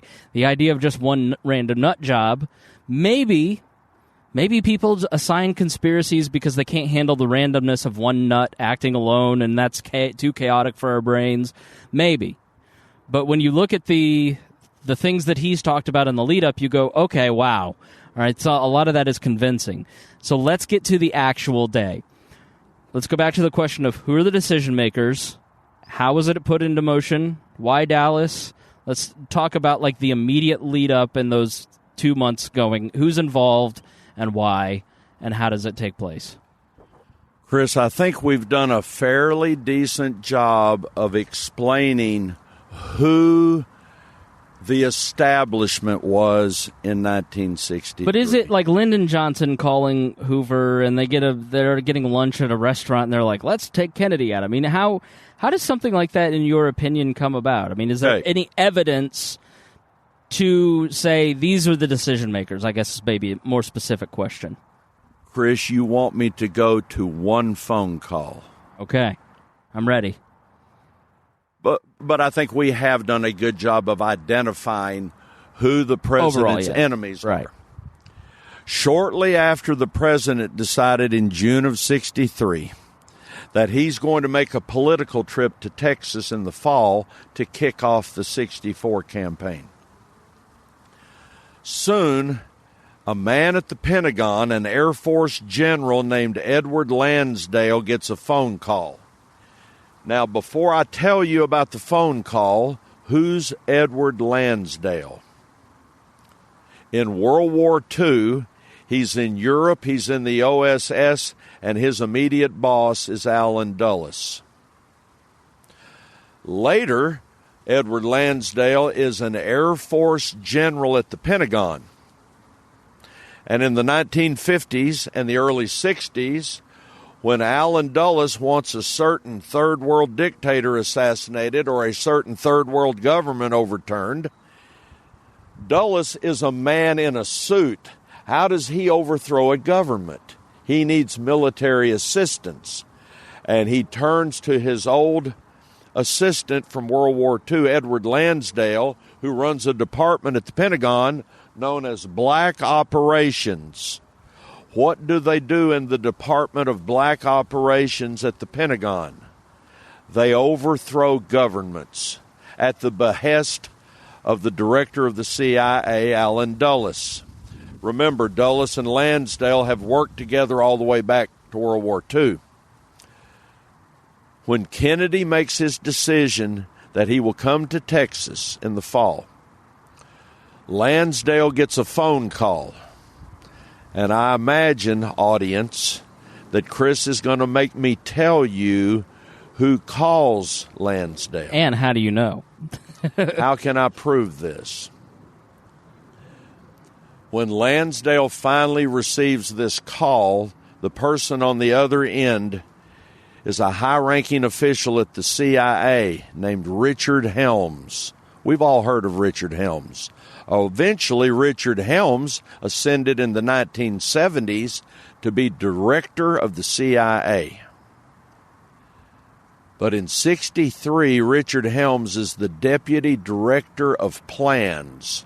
He's a higher up, but he's not in charge. Yeah, imagine somebody goes, you're going to be the deputy director of plans. You go, you're making that title up. So he calls Lansdale. Is this recorded somewhere? How do we know about this phone call? First of all, Chris, there is no document that will implicate any important American in the murder of John F. Kennedy. Right, but is there like a call log somewhere that we know that this took place? If that call log ever existed... Right. Why would it exist now? So Chris, I got your point. What I have to explain regularly to my clients, who are my clients? People who want to solve the Kennedy murder. What I have to explain all the time is, and I understand many of my clients are smarter than I am, but yet they're with me because they know I can connect dots for them. Mm-hmm. That's what I do. Sometimes, Chris, when I'm continually said, why? How do you know that? Prove that. How do you know that? Prove that. Eventually, I have to say something like what I'm going to say now. Because I know. Okay.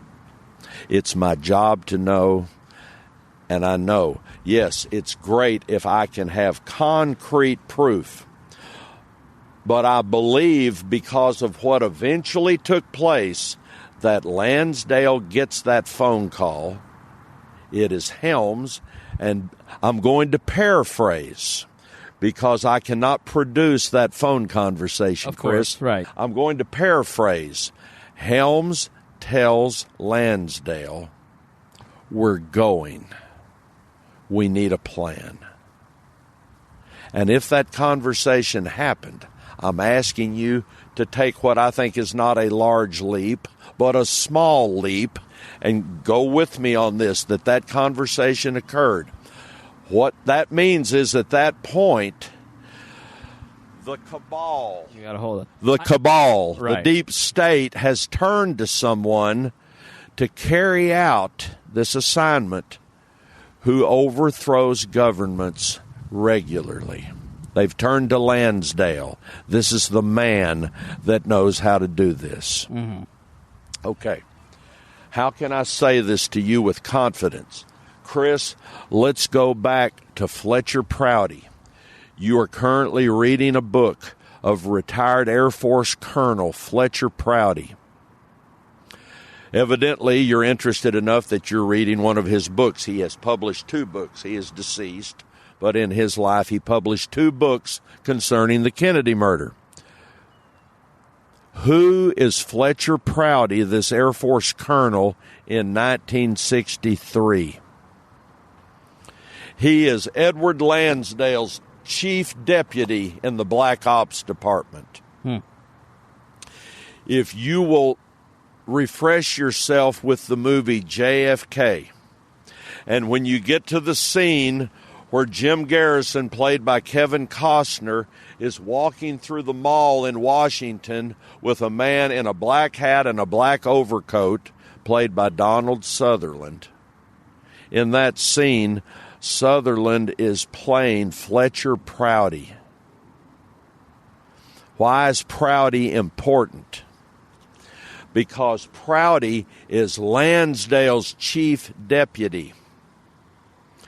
And one of Prouty's most important jobs is, when an American president travels, Prouty will arrange for there to be military assistance to the Secret Service as a president is traveling through modern American cities. There will always be military assistance to the Secret Service in providing the president all the protection we can possibly muster.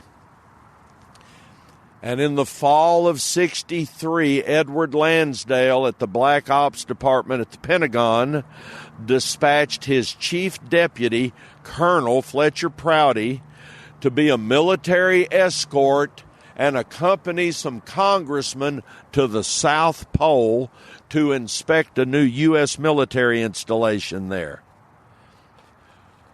When Prouty is given those orders by Lansdale, he knows he's way overqualified to babysit these congressmen. Mm-hmm. But Prouty does as everybody does in the military or in the intelligence world. He blindly follows his orders. On Saturday, November 23rd, Prouty, the Air Force colonel, is returning from the South Pole with the congressman, and they stop at an airport in New Zealand to refuel. This is Saturday, November 23rd, and Prouty picks up a newspaper in the terminal building at this New Zealand airport. And on the front page of this New Zealand newspaper, he reads that John F. Kennedy has been assassinated in Dallas, Texas. The entire front of this newspaper is talking about Kennedy's murder, and the newspaper even devotes a couple of columns to giving the entire life history of the man who has been accused in Dallas of murdering Kennedy. And this newspaper in New Zealand that Prouty has even has a studio quality photograph of the man that's accused in Dallas of murdering President Kennedy. Prouty in New Zealand on Saturday the 23rd is reading all about Kennedy's murder, and he's reading an entire life biography of the man that the police in Dallas have arrested.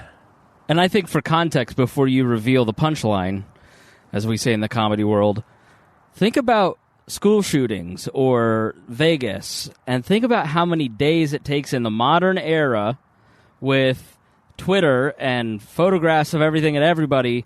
It took a week before we found out who did the Vegas shooting. It takes days before we figure out. They have the suspect in like the Walmart shooting, for instance, because they're right there. But in the Vegas situation, it took days. So in 1963, it's amazing that they could have that kind of information. I mean, so when he's looking at this New Zealand newspaper, who is the person that they've got the biography and the studio photographs of? Well, before I continue, Chris, you and I should have been working together for years. you and I are good for each other. Okay, Prouty is reading this newspaper and learns that a former Marine who went off the rails and became a communist named Lee Harvey Oswald did this, and he also murdered a Dallas police officer as he was retreating. He hasn't been tried or convicted yet, but he's been accused and charged. And Prouty is amazed that this newspaper in New Zealand can have all this information so soon, as you addressed. Prouty looks at his watch. He knows it's Saturday morning, November 23rd in New Zealand, but he wants to start calculating what time is it exactly right now as I'm reading this newspaper. What time is it in Dallas, Texas? And he calculates that it's 8 p.m. Central Standard Time on Friday, November 22nd in Dallas, Texas, which means that at 8 o'clock on November 22nd in Dallas, Oswald hasn't even been charged with the murder yet. He wouldn't be charged until midnight that night with the crime. Yet the newspaper in New Zealand says he did it, and they're revealing his whole life history with an accompanying photograph. And when Prouty calculates that it's 8 p.m. Friday in Dallas, he has an epiphany. He realizes, oh my God, my department at the Pentagon has just murdered our chief executive. He knows that no one, no entity on earth except his department at the Pentagon could carry this out and already have the news explaining who did it halfway around the world before Oswald is even charged with the murder. Because, he said, leading the witness, they do it in Iran. The day after the Shah's installed, like that you'd go back and look through history, how many times something happens in Iran, and then magically the next morning you got the complete story in the American newspaper. That's fascinating. So Lansdale is the guy that is ironically the director of the Department of Plans. Helms called and said, hey, come up with some plans. I don't have any. To Lansdale, and Lansdale's the one that orchestrated. So how did he carry that out, presuming that he was the one that did this? Not to insult you, I'll say allegedly. Allegedly. Right. I always welcome the word allegedly, Chris, especially when we're referring to Oswald. Right. He allegedly did this. He allegedly did that. Allegedly is good. Why would you believe a word I'm saying? But here we are. That was exactly what I was saying. Why? Right. But you're believable to me. So why Lansdale? Why do you think that he? How did he carry out? Why him? What's kind of the foundation of this belief? Remembering that this is what he does for a living. Mm-hmm. All he's doing is turning his skills and talents on his own commander-in-chief. This is his world. Right. This is not foreign to Lansdale, but he has now been given the authority to carry this out. He's got the connections in the upper echelons with the Dulles brothers, and so he's already right. Lansdale is the establishment, but he's in the background, and the public's never supposed to see Lansdale. But we know about Lansdale because of Prouty basically coming back and eventually kind of telling the story. So what does Prouty? What does he find in terms of how the execution was taken Prouty returns from New Zealand. Okay. He never confronts Lansdale because he doesn't want to reveal himself. Now, here's what makes Prouty unique within the Black Ops. He's the only employee in the Black Operations Department that is horrified that there's been a transition of power. But for some reason, Prouty has in his DNA a conscience, and he has some moral fiber. And he is horrified from the moment he reads the newspaper in New Zealand and he figures out, my damn department did this. He's horrified, which means he has a conscience. Which they probably understood, and which is why they shipped him out. Yes. I believe that Lansdale got him out of the way because he knew that Prouty had a moral fiber. Okay. Prouty returns. He never confronts Lansdale. He doesn't want Lansdale to think he's prying. But Prouty starts asking questions here, questions there. If Prouty had been in Washington to plan for the president's trip to Texas, he would have called a Colonel Reich at Fort Sam Houston in San Antonio. Reich is Army intelligence. And Prouty would have asked Reich to lend military assistance to the Secret Service for the 5 proposed presidential stops in Texas.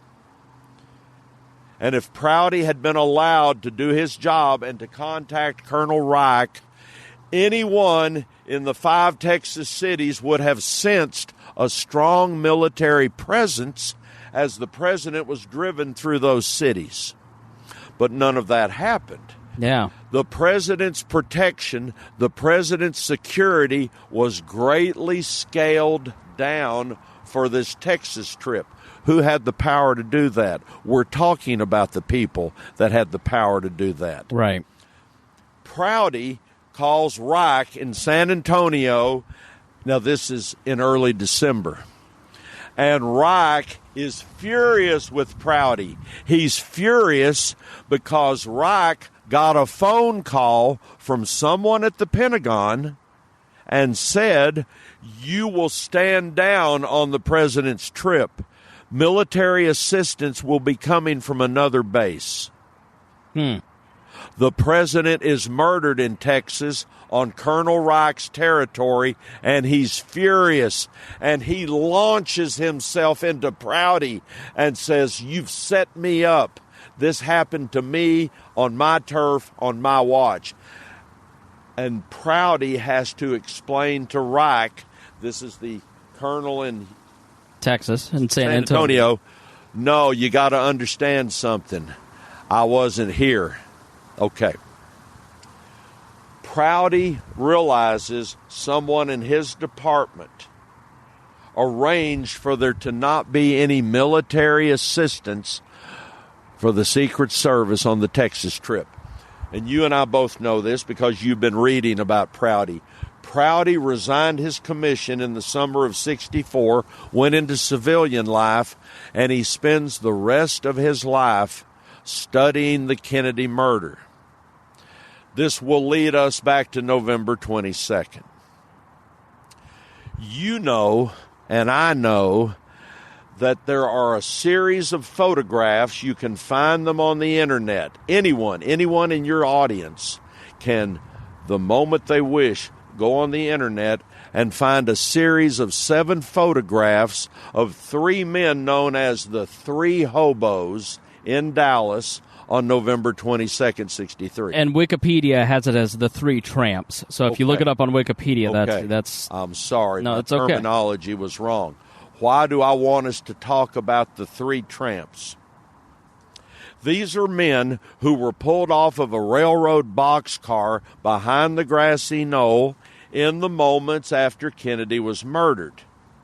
And because a lot of photographers are arriving on the scene, there are photographs being taken of Dallas County deputies moving these three men who amazingly wanted to jump into a boxcar, even though they're wearing Gucci's and have alligator belts. I'm only exaggerating slightly. Slightly, but yeah. They're not dressed as men who would normally travel in a boxcar, and they are marched through the parking lot above the grassy knoll, past the Texas School Book Depository, and into the county jail. Let me give some the lay of the land a little bit, because you've got Dealey Plaza, which was built under FDR's WPA, which is sort of where Dallas was founded, and they've got these white monuments that kind of like, you know, on either side of the road. The grassy knoll side is, let's say you're if you're looking at the book depository, it's the one closest. And there's a road along the book depository, a brick road, and down that road, there's to the left, you have the monument, and right behind that, there is a wood fence, and then just a little back further west of that, there's railroad tracks. Now, if you go on the other side, if you're at the book depository, at the corner of Elm and Houston, then you go just a little bit south. Is that north or south?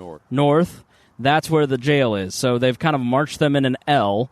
And then where Kennedy was assassinated, if Houston goes north, you turn down to go west onto Elm. And that's where Kennedy was assassinated, kind of winding through these monuments. It may help if you just pull up Google Maps, look at Dealey Plaza, you'll kind of see what we're talking about. But the grassy knoll, I always in my brain had like, oh, they were on top of there's like a little grass hill.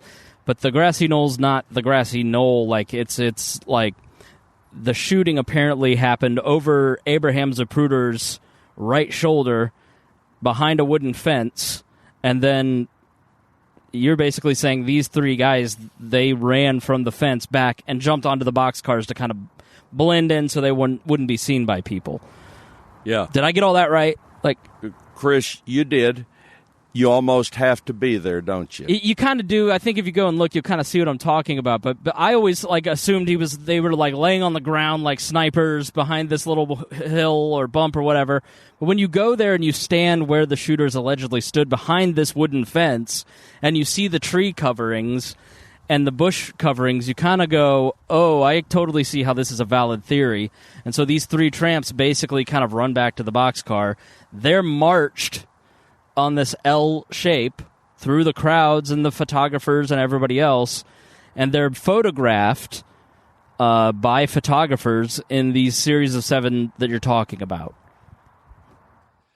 Chris and I stood at this picket fence a few days ago, and we both commented you actually have to stand here to grasp how shots can be fired here at the president. Okay. I took some photos, so I'll post those on my personal Facebook page. You can go check those out on my Instagram or my photos. You can kind of see the pictures that I took. So just to give further visual context to this, but continue. Sorry. That's all right. We're both contributing to the same discussion here, Chris. Every one of you can find the tramp photographs. The reason we're talking about them, these tramps are part of a group of conspirators who are waiting in Dealey Plaza that day to remove Kennedy. You don't have to believe me, but just listen to me as I talk about the three tramps. We have the series of photographs. And you can call them hobos. You know, okay, whatever. hobos. I know that you're kind of like, tramps. So yeah. Go, yeah. I know, I'm sorry. Find the photographs. In one of the photographs, this will bring us back to Fletcher Prouty in a minute. In one of the photographs, you see the three men who have been pulled off the boxcar, who I say started out at the picket fence. These men are being marched towards the jail, but in one photograph, they're on a sidewalk being marched past the Texas School Book Depository, where Lee Oswald works. In this photograph, where the hobos, the tramps, are on the sidewalk walking one direction, there is a man in a light-colored business suit passing them walking the other direction. There's very few people who would be able to identify who is the man in the business suit because his back is turned to the photographer. A few years after the Kennedy murder, Fletcher Prouty, the retired Air Force colonel who has now immersed himself into solving the murder, is studying the series of photographs of the three tramps hobos. He's looking at this one particular photograph I'm describing. He starts studying the man in the light-colored business suit passing the hobos, and he is astonished to realize this man passing the hobos in the business suit is his boss, General Edward Lansdale. Now, how many people could have identified Ed Lansdale from behind? Not many. Right. But we're going to give Fletcher Prouty credit, since he's known him for many years, as being able to identify his boss that he works with every day. Because of Prouty identifying his boss, Lansdale, if Prouty is correct, if Prouty is not crazy like me. Right. Or as you said, you look normal, but you're crazy about me. Yeah, I did say that. Yeah. Tongue in cheek. If Prouty is correct, that means that the architect of Dallas, this Air Force general, is not content to wait at his office in Washington to get the news. That means he had to be here. Okay, is Prouty right? Is Prouty wrong?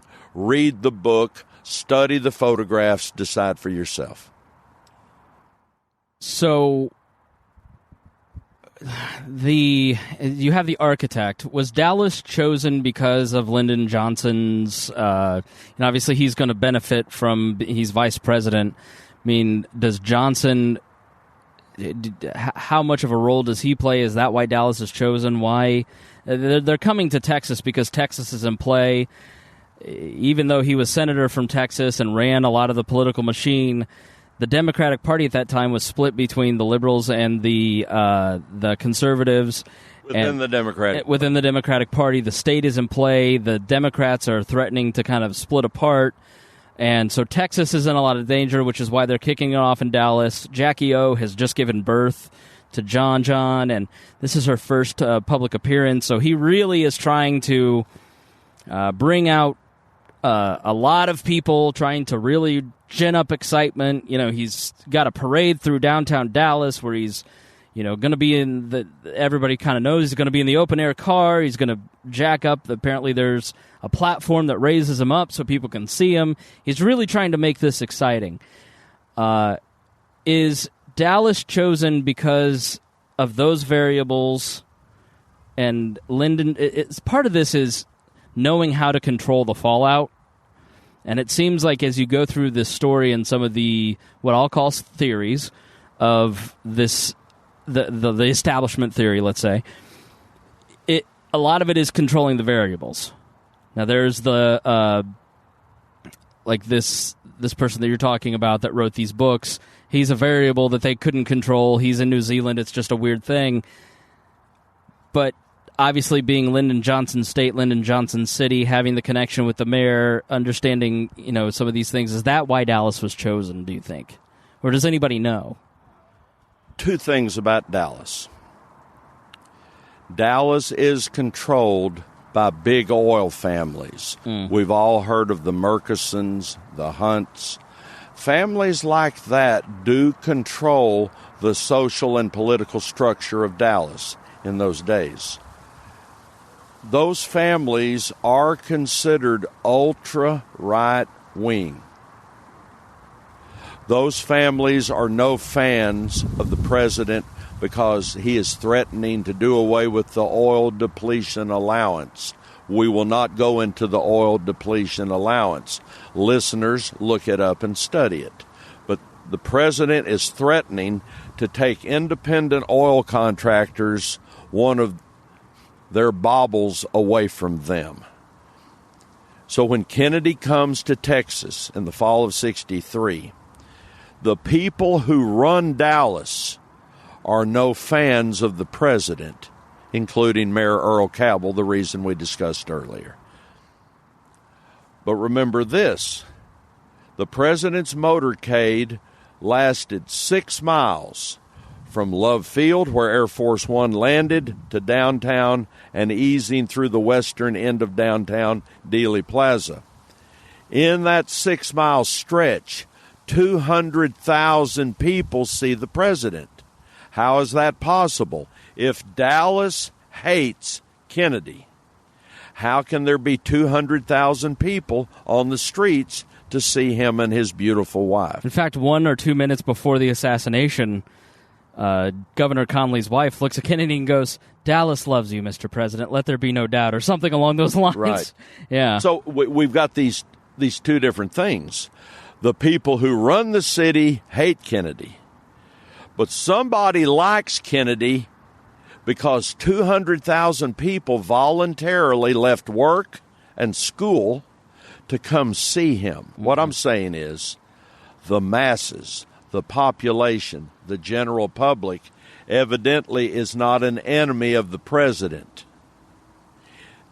All of his opinion polls show that he is well liked. I'm telling you, the power structure in Dallas does not like the president, but that didn't affect the citizenry of turning out and wanting to see the president. Yeah. So you've got two different factions here. Yeah, so controlling who's asking what questions and how seems to be fairly instrumental in a lot of this, and Lyndon Johnson's famous for leaning on people.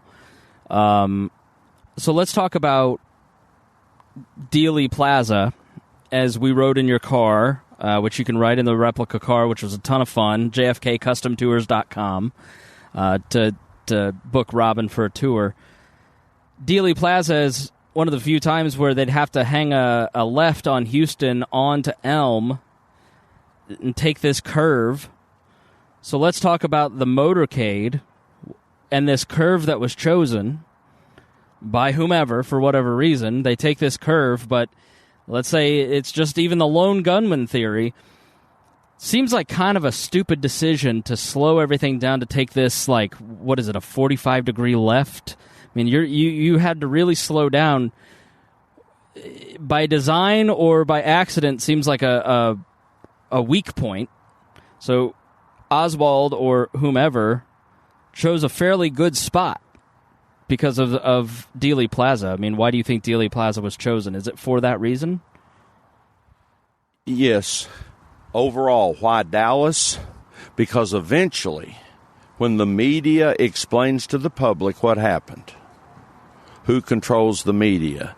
Who controls the media today? Mm-hmm. Who controlled the media in the 60s? When the media explains Dallas, because Dallas is controlled by several ruling families, it will be easy to explain that there's a hatred in Dallas for Kennedy. Right, just like you saw in the 6th floor museum, or I saw, as we opened with. Yes. Right. Why Dealey Plaza? This turn, listening audience, this turn Chris is describing, you would almost have to be there, but Google it and study it. The president's car had to make a really severe turn. Chris is asking, why do they make that turn? If you're in Dealey Plaza, remember that as the president is being moved through downtown, where they're trying to get him to is the Dallas Trade Mart for a luncheon in his honor. Where's the Trade Mart? It is 3 miles north of downtown. It is 3 miles north of Dealey Plaza. And the only way you can get from Dealey Plaza, where the president is, to the Trade Mart, where his luncheon's going to be, is to get headed north on Interstate 35, which is just west of Dealey Plaza. Within Dealey Plaza, there's 3 main east-west streets, Elm, Main, Commerce, that are merging and going under a railroad underpass. But between Main and Elm and Commerce, there are curbs. And those curves extend all the way to the entrance ramp to get on Interstate 35 North. The president wanted to be brought through town on Main. Why? Most of the major financial institutions were on Main. He wanted to be on Main. It is strategic that the president is being driven through downtown during the lunch hour. That's the president. Right. He wants to be brought through during the lunch hour. More people can get on the street. But as they get to where Dealey Plaza begins, they can't leave him on Main Street and get on the 35 North entrance ramp because there's a curb between Main Street and Elm Street. And the people that planned the motorcade, this is not nefarious. This was not to get him closer to the shooters, although it could appear that way. He obviously has to be moved off of Main Street on a side street over to Elm, because the only way to get headed north on 35 from Dealey Plaza is to be in the far north lane of Elm Street, which means they have to negotiate the agonizingly slow turn off of a side street. They leave Main, they get on a side street, which is Houston. The president is only on Houston for one block. And then they make this really slow turn after being north on Houston for a block, and they head west on Elm. And we've all seen this happen. But that is not part of the conspiracy. They have to get him onto Elm so that he can enter the 35 North entrance ramp. But it is an agonizingly slow turn. Why Dealey Plaza? Because the conspirators discover a spot where, as the president makes this turn onto Elm, his car's already going slow. It will continue to go slow, and it's an area where they can surround him with rifles. And Chris has been there. Chris can expand on that. But in the moment where the president is murdered, he is surrounded by riflemen, and they can all be concealed. They can all be hidden from the public. So let's start from east to west then of who were the riflemen in Dealey Plaza at that time. Everybody knows Lee Harvey Oswald up on the 6th floor. Is that the case? Do you believe that Lee Harvey was up in the 6th floor window of the book depository? He had gotten a job there a month before. I agree with you. They didn't choose the route, but the route was chosen, and then they took advantage of the weak spots. And the Texas Book Depository is definitely one of those. So who is in the Texas Book Depository? Okay, listening audience, understand this. You're not going to be able to say, Robin, how do you know that? How can you prove that? Just listen to me. Lee Oswald is a lousy shot with a rifle. Anyone who wants to take the time to figure out who Oswald is, find him, study Oswald. When he's in the Marines and he takes his rifle exams, he can't hit the broadside of a barn. And all the people who are in the Marines with Oswald know that. And the Warren people knew that in 1964, that he's no good with a rifle. But the Warren people are going to eventually tell the world that a man that can't fire a rifle accurately kills Kennedy as he is a moving target moving away from Oswald. The window in the school book depository building that has been assigned to Oswald for the last 55 years of our history. There is a rifleman in that window at that moment. It's not Oswald, but there is a rifleman there. And there are 3 other shooting teams besides that rifleman waiting for the president. Across the street, just east of the Texas School Book Depository, is a office building called the Dowtex Building. And there is a team of mobsters on the 2nd floor of that building waiting to fire at the president. How can I prove that? within Chris's broadcast here. I cannot prove that. I don't care if you believe me. Don't believe me. There's a team of mobsters on the second floor of the Daltex building waiting for the president. But they can't shoot at the president. They won't have a good shot until he leaves Houston and he heads west on Elm. And down below the president, above the grassy knoll, is a picket fence. And there are two shooting teams behind the picket fence waiting for the president. And some of the elements of those two shooting teams behind the picket fence are the men we referred to earlier as the three tramps or the three hobos. Now, here's where the shooters are. And at the moment the president is driving down Elm heading west, those shooters in those different locations do have him surrounded, and that's why Dealey Plaza is chosen. He's going slow. He's just made that turn, and he's going slow, and he is a moving target, but he's going slow. Now, Chris, you haven't gotten me to this point yet, but since I'm on a roll, I'm just going to keep going. Go on. Listening audience, remember this. I have and I can talk about the Kennedy murder for 11 hours without stopping.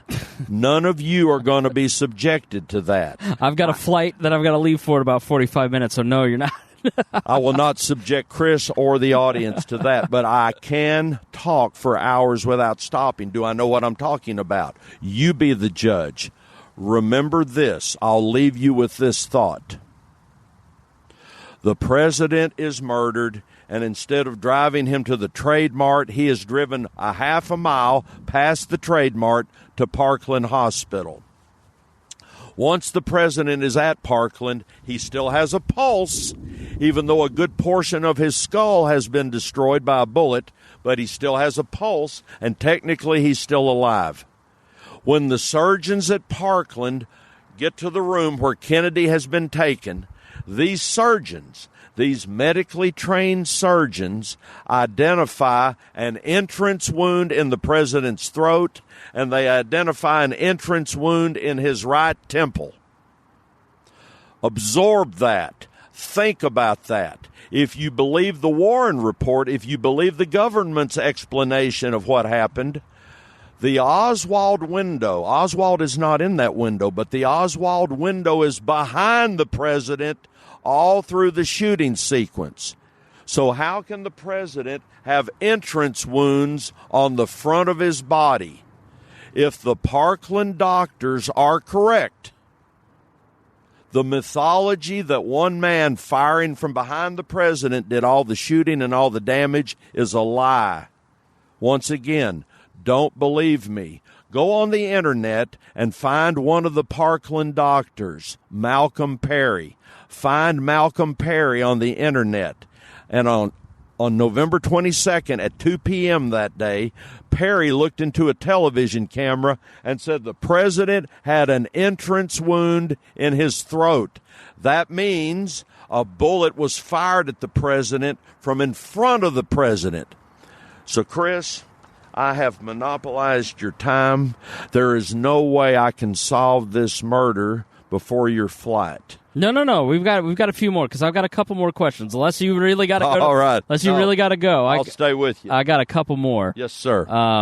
Because we're probably both getting ready for a bathroom break. I'm sure. So, where I think a little bit of this breaks down is why the mob. Why would the mob be there? And wouldn't you start to get a breakdown of the chain of silence if you start incorporating the mob into this? Why not just keep the CIA contract killers all involved? Why add that team in that building? This is a very disturbing thing I'm about to say, but it's a fact. I can prove it. Fact check me and go on the internet.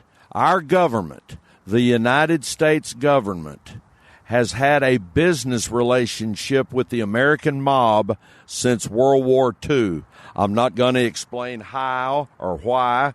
Look it up. If you don't believe me, look it up. And the mob, by the summer of '63, is fed up with the Kennedys, even though the mob assisted in the 60 election for Kennedy. By the summer of 63, the mob is done with the Kennedys because the president's kid brother, Robert Francis Kennedy, is deporting mobsters. Don't ask me why. We don't have time to get into that. But the mob has had it with the Kennedys by the summer of 63. And because they are business partners with the intelligence community of our government, they are asked to participate, and they willingly and gladly participate. Doubt me, assume I'm lying, but if you're interested, look it up. The mob wants to be involved, and Lansdale, the Air Force general, invites them to be part of this moment in our history. Okay, so who is in the sixth floor window? If it is not Oswald. If Oswald is just there to get him in and out of the building, who's in that window? Oswald does not participate at any level in the murder of the president. Oswald's job is to be blamed for all this. He doesn't know that. But just remember, Oswald does not participate at any level. So who is the rifleman in the Oswald window? Chris is going to make me tell you. Chris already knows. He wants me to tell you. The shooter in that window, 6th floor, Texas School Book Depository, is a man named Malcolm Wallace. Who is Malcolm Wallace? You can find him on the internet. Who is he in 1963? He is an employee of Lyndon Baines Johnson. There is no way I have the time to prove that to this listening audience, Chris. But you go ahead. That's why people ought to take the tour so they can ask these questions a little deeper. We've only got about 30 minutes left together, so I just want to let you know we got 30 more minutes. You don't have to rush too much. Okay. Yes. Chris is prompting me that I can keep talking about Malcolm Wallace. Please. All right, Chris, I'm sorry. No, it's okay. Yeah, having read the Robert Caro books on LBJ, he's a thoroughly sociopathic individual who, makes jokes to the wife of Henry Luce, Claire Booth Luce. Henry Luce ran all these newspapers and magazines. He jokes to the wife of a publisher that, 1 in 8 presidents gets murdered, 1 in 4 presidents gets murdered, and he's a betting man. LBJ jokes about the assassinating Kennedy or him getting assassinated. So it isn't crazy to me to hear what you're about to say about what Wallace does for LBJ. Who is he and what does he do for him? His maid? He is not, Chris, but thanks for prompting me. Okay. Chris is encouraging me, listening audience. So deep. Here we go. Let's go. We're already, what some might consider crazy land. Let's keep going. When the Democrats have their convention in the summer of 1960, it is a foregone conclusion that John F. Kennedy, the senator from Massachusetts, will be nominated to be their party's candidate for president. But Lyndon Johnson desperately wants to be president, but he can see there is a tidal wave of support in his party for Kennedy. And he's very frustrated and he's angry about it. He has waited for years to be president. Now, as Chris said earlier, the president's young brother, Robert Kennedy, hates Lyndon Johnson and does not want Lyndon Johnson to join the ticket. But his brother, John F. Kennedy, looks at Lyndon Johnson as someone who could help him carry the southern states in a national election. Johnson is a Southerner. Kennedy is from the Northeast. He believes Johnson could help him on the ticket carry the southern states. And even though Bobby strongly argues with his brother to not invite Lyndon, John F. Kennedy asked Lyndon Johnson if he would join the ticket and be the vice presidential candidate at the Democrat convention in Los Angeles in the summer of 60. At that convention, after Johnson accepts the offer. Now, who is Johnson? He is the majority leader of the U.S. Senate, and he is probably the third most powerful person in Washington. We all know if you're the majority leader of the U.S. Senate, you wield a lot of power. Johnson is that person in 1960. And if he agrees to be Kennedy's running mate, and if they succeed and they are elected, that means Johnson will be surrendering a lot of personal power to be an errand boy for the new president. And some of Johnson's closest friends and advisors come up to him in Los Angeles at the convention, and they say, "Lyndon, why are you doing this?" And his answer is, "I'll be one step closer." Mm-hmm. Okay, that brings us back to some of the things Chris was talking about earlier with Claire Booth Luce, the wife of publisher Henry Luce. Okay, I'm telling you, the sixth floor shooter on November 22nd is a man named Malcolm Wallace. And I'm telling you that Malcolm Wallace is an employee of Lyndon Johnson. How do I know that? How can Crazy Robin in Dallas prove that? When the FBI got to the sixth floor of the book depository that afternoon, by the way, the Dallas Chief of Police, Jess Curry, and the Dallas County Sheriff, Bill Decker, both of those lawmen receive a phone call that afternoon from the director of the FBI, Hoover. And Hoover co-opts the police chief and the sheriff that very afternoon by telling them, "You will stand down. I'm investigating this murder. This is an FBI investigation, and you will both assist me." And they're both furious with Hoover, but they don't let him know they're furious because they know he could ruin their careers. But Hoover is in control of everything that happens after the shooting ends. And FBI agents are flooding into Dallas from all over the country. But Friday afternoon, FBI agents from the Dallas field office get to that sixth floor window, believe that rifle fire has come from that window, and they start dusting that whole sixth floor window area for fingerprints. Now, fingerprints don't accomplish anything unless the fingerprint you lift from a crime scene can match someone's fingerprints that already has a record with the cops. Right. Fingerprints don't help if you've never been fingerprinted before.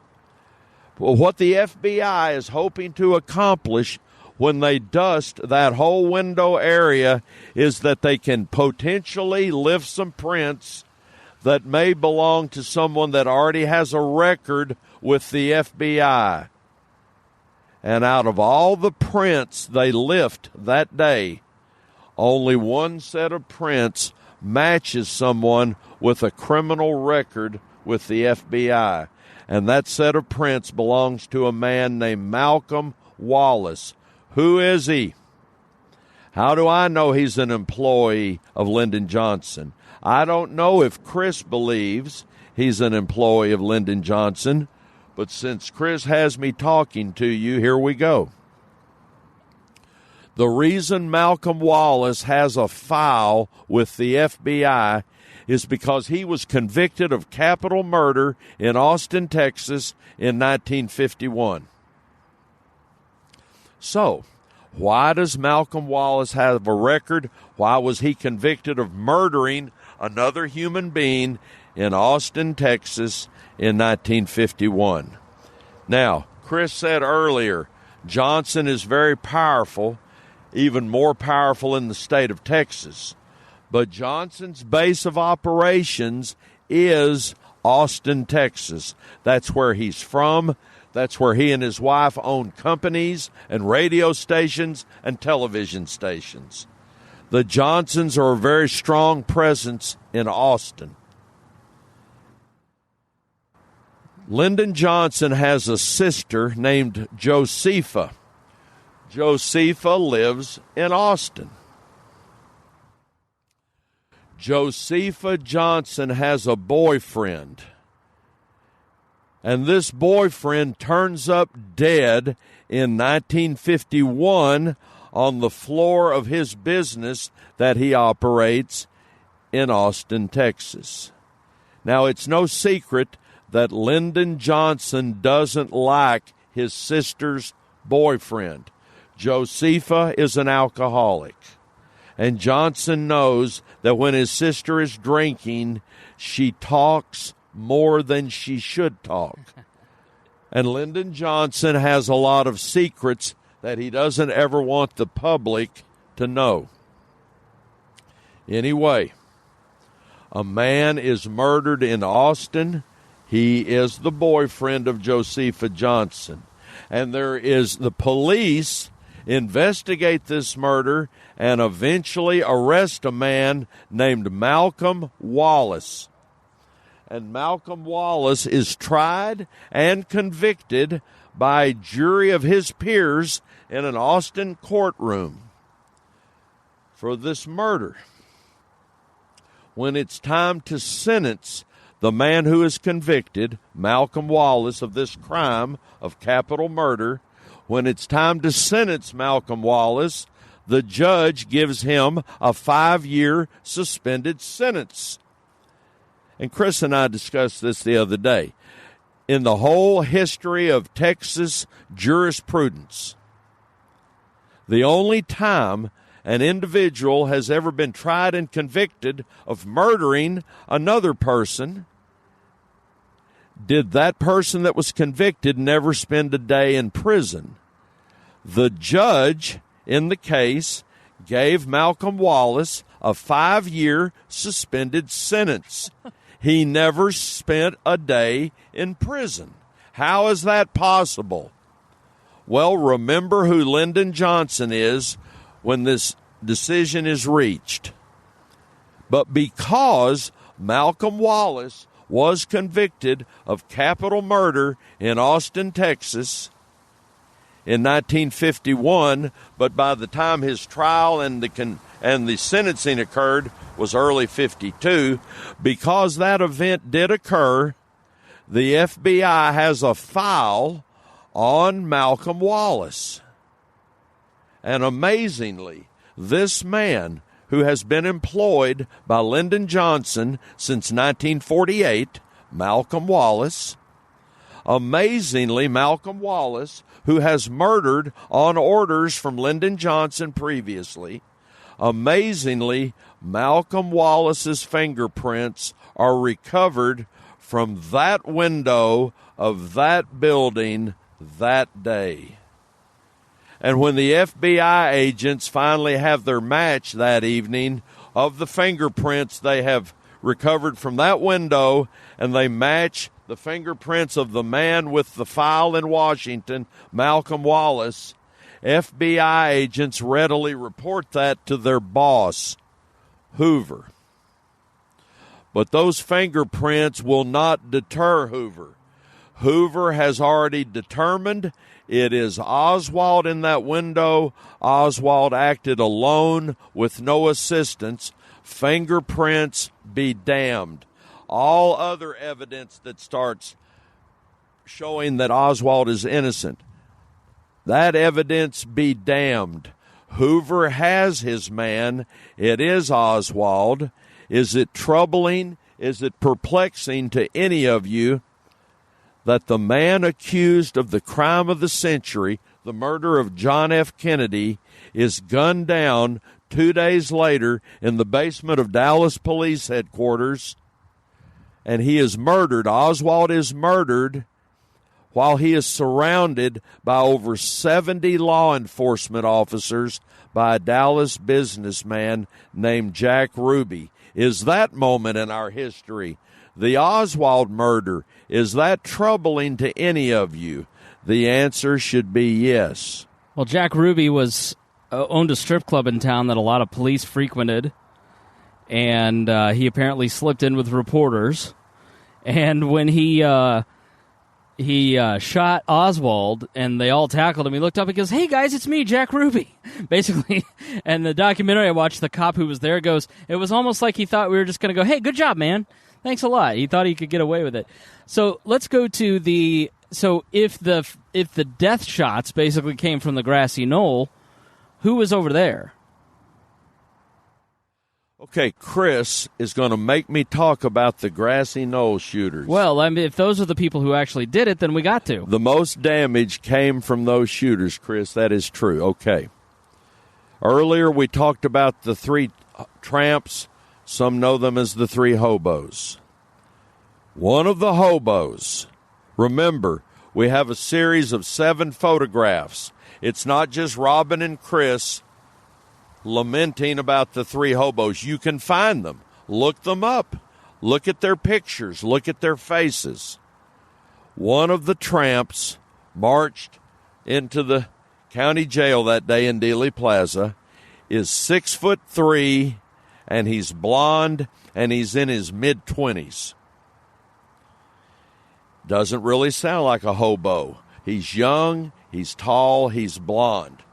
But I am implicating him in the president's murder. Who is this tall hobo? By the early 70s, a very large number of Americans have rejected the Warren findings. What are the Warren findings? One man acting alone did all this by himself. And by the early 70s, a large number of Americans have rejected that explanation and gone out on their own to solve the murder. And from those doubts of the Warren findings was created a part of American society called Kennedy researchers. That's the world I'm in. I'm second generation. I stand on the shoulders of people who came before me, people who have forgotten more about the Kennedy murder than I will ever know. But Kennedy researchers come from American society because a great number of Americans don't believe what our government's explanation told us. And in Kennedy research, in that world, people devoted to solving the murder, Kennedy researchers are studying these 7 photographs of the tramps' hobos. And they come to believe that the tall, blonde-haired hobo is a notorious hitman by the name of Charles Harrelson. Who is Charles Harrelson? He is a hitman. He's a soldier of fortune. He's a mercenary. He is a contract agent of the CIA. And on November 22nd, 1963, Charles Harrelson is pulled off of a railroad boxcar, marched through the parking lot beyond the grassy knoll into the county jail. And there are photographs taken of Charles Harrelson. Now, here's the Kennedy researchers' problem. Kennedy researchers are described in the major mainstream media as assassination nuts, as conspiracy nuts. So who would believe a Kennedy researcher that the tall, blonde-haired tramp who was pulled off of a boxcar that day, moments after the president was murdered, who would believe one of us that says the tall, blonde-haired hobo is infamous hitman Charles Harrelson? Well, in 1991, Kennedy researchers, people like me but more skilled than me, went to see a woman in Houston named Lois Gibson. Who is Lois Gibson? There is a science known as facial forensics, and most law enforcement agencies will employ someone who is educated and skilled in the science of facial forensics. Lois Gibson, for many years, has been considered one of the world's foremost experts in that field. Lois Gibson In 1991, Lois Gibson was employed by the Houston Police Department. And Kennedy researchers, about the time that the movie JFK was released to the public, Kennedy researchers went to Houston, and they have an appointment that they've made with Lois Gibson. And here's what they want her to do. They show her pictures of noted hitman Charles Harrelson, an expert with a rifle, and they show her pictures of the three tramps. And they want her to study the pictures of the three tramps and the pictures of hitman Charles Harrelson, and they want her opinion. Is the tall hobo Charles Harrelson, or are we crazy? And Gibson, this is important. Listen, if you're falling asleep, listen. In that moment in 1991, Lois Gibson. Who is Lois Gibson? She's not a Kennedy researcher. She's not a conspiracy nut. She's a respected expert in the field of facial forensics. Lois Gibson determines, using her skills, that noted hitman Harrelson is the 6'3" hobo. Why is that important? Because now Kennedy researchers have taken it to a deeper level. It's no longer Kennedy researchers saying it's Harrelson. It's a respected world leader in facial forensics. That gets us to another level in my world, Kennedy research, of establishing it's not our suspicions, it's not our hopes, it's not our dreams that Charles Harrelson is one of the hobos, one of the men behind the fence at the moment of the president's murder. It's now documented. It's a fact, and that's important if you're trying to get to the truth of who murdered our 35th president. Well, Charles Harrelson's son says that he was there, right? Okay, Chris wants me to now drag you listeners in deeper. Just briefly, but yeah, I think this is a fun fact. Okay, Chris learned the other day that Woody Harrelson, this tall hobo, now that it's documented, we know Charles Harrelson is an assassin, that he made his living as an assassin. And now we know he was standing behind the fence on November 22nd. You don't have to believe me. A world expert in facial forensics, Lois Gibson, now tells us that is Harrelson. Harrelson was estranged from a son. He had a son. He never lived with the son. His son's name is Woody Harrelson. Yes, audience, Chris wants you to know that the bartender from Cheers has a father who was standing behind that fence that day. Even recently, as a couple months ago in Esquire, he said that, yeah, his dad was there. It's on his Wikipedia, a few statements. So I thought that was an interesting, fun fact. Do you think that the other two hobos I've seen online, just kind of looking up these guys up, some people think they're Howard Hunt and I forget the other guy's name, who were plumbers in the Watergate break-in. Do you think that the other two hobos were connected to Watergate? They were Hunt and I forget the guy, Stiglitz. I forget his name. Chauncey Holt, and it's like a guy with a German name. I forget. What Chris wants us to talk about, what we know, what we want you to know, is that several of the Watergate burglars, remember Watergate is what brings down Nixon, but Nixon's ending came from a burglary in 1972, Watergate Hotel, Washington, D.C., Democratic Party headquarters. But in fact, some of those burglars are career employees of the Central Intelligence Agency. And eventually, some of the Watergate burglars who are tried and convicted of that crime and who go to prison are several men who are employees, full-time employees, or contract agents of the CIA. E. Howard Hunt, a man named Frank Sturgis. That's it. That's what I was thinking. A man named G. Gordon Liddy, and another man named Bernard Barker. They all went down in history as Watergate burglars. Are they burglars? No.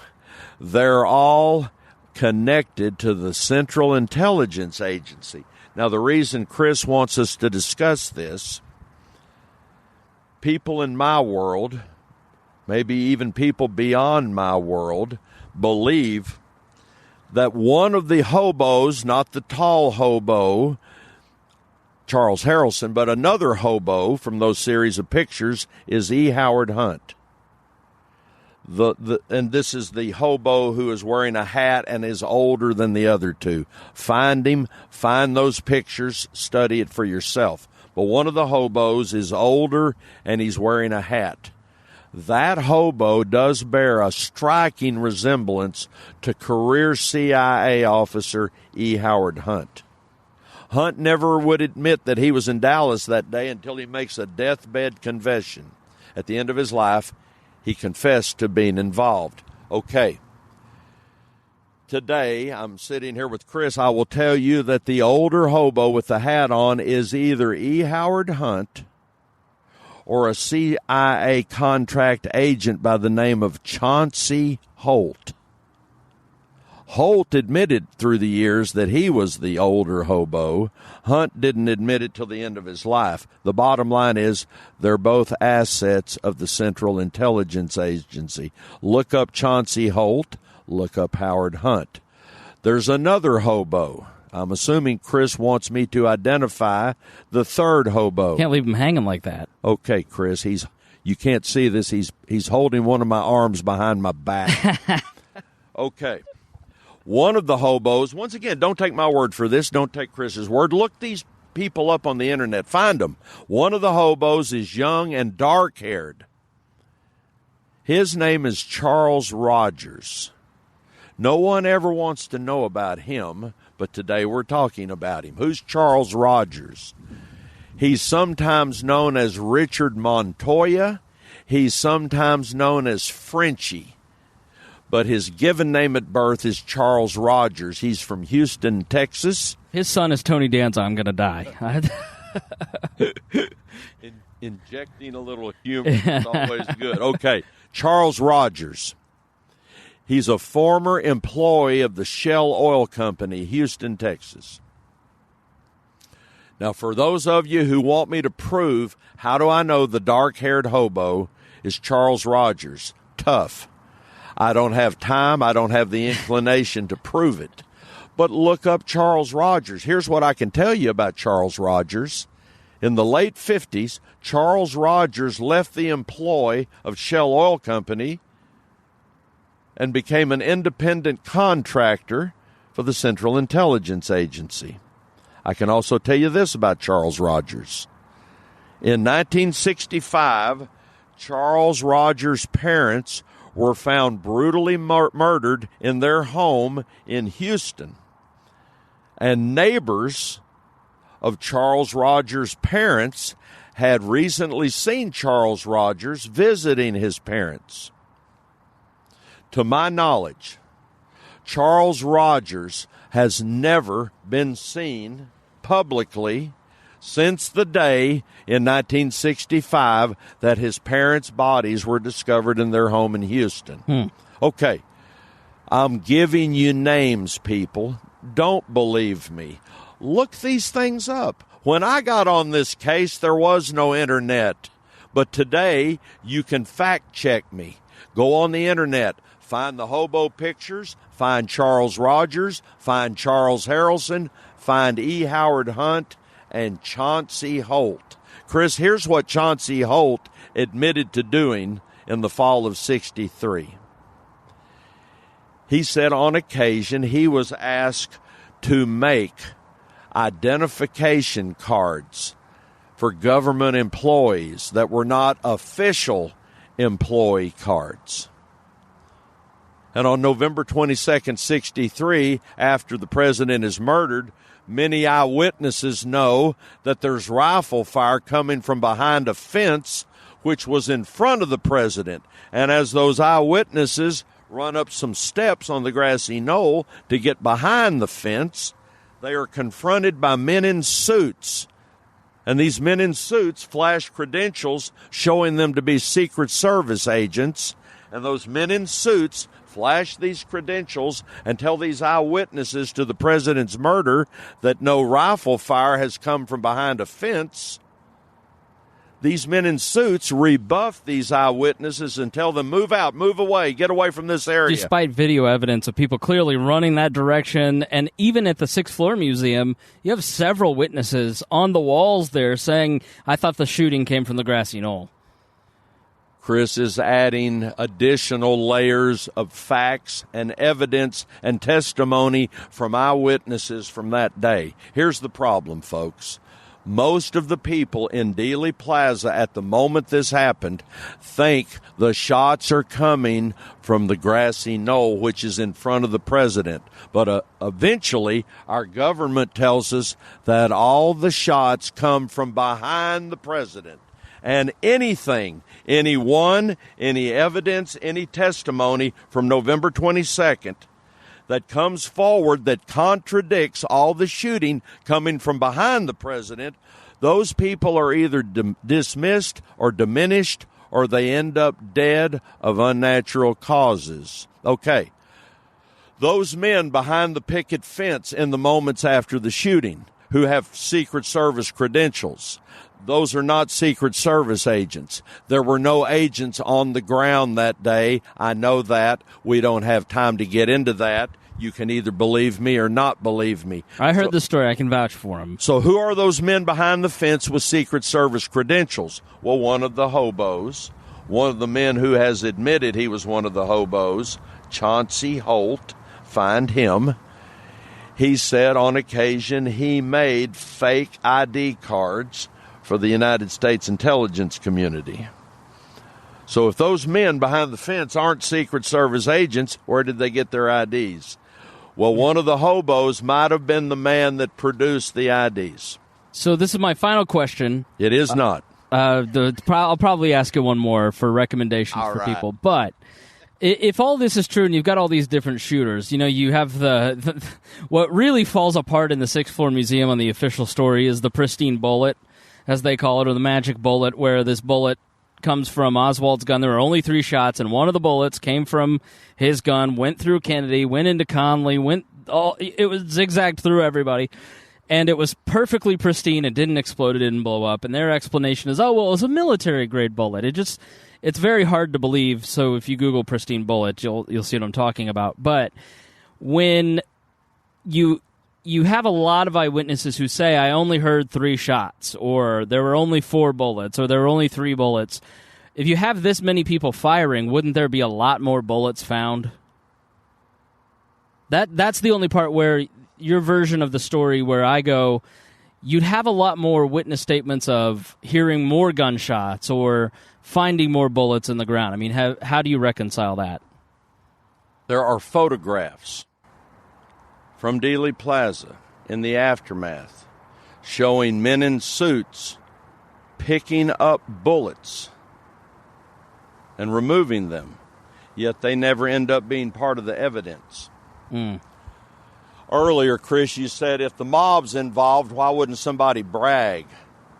Mobsters bragged for years they got Kennedy. Mobsters did brag.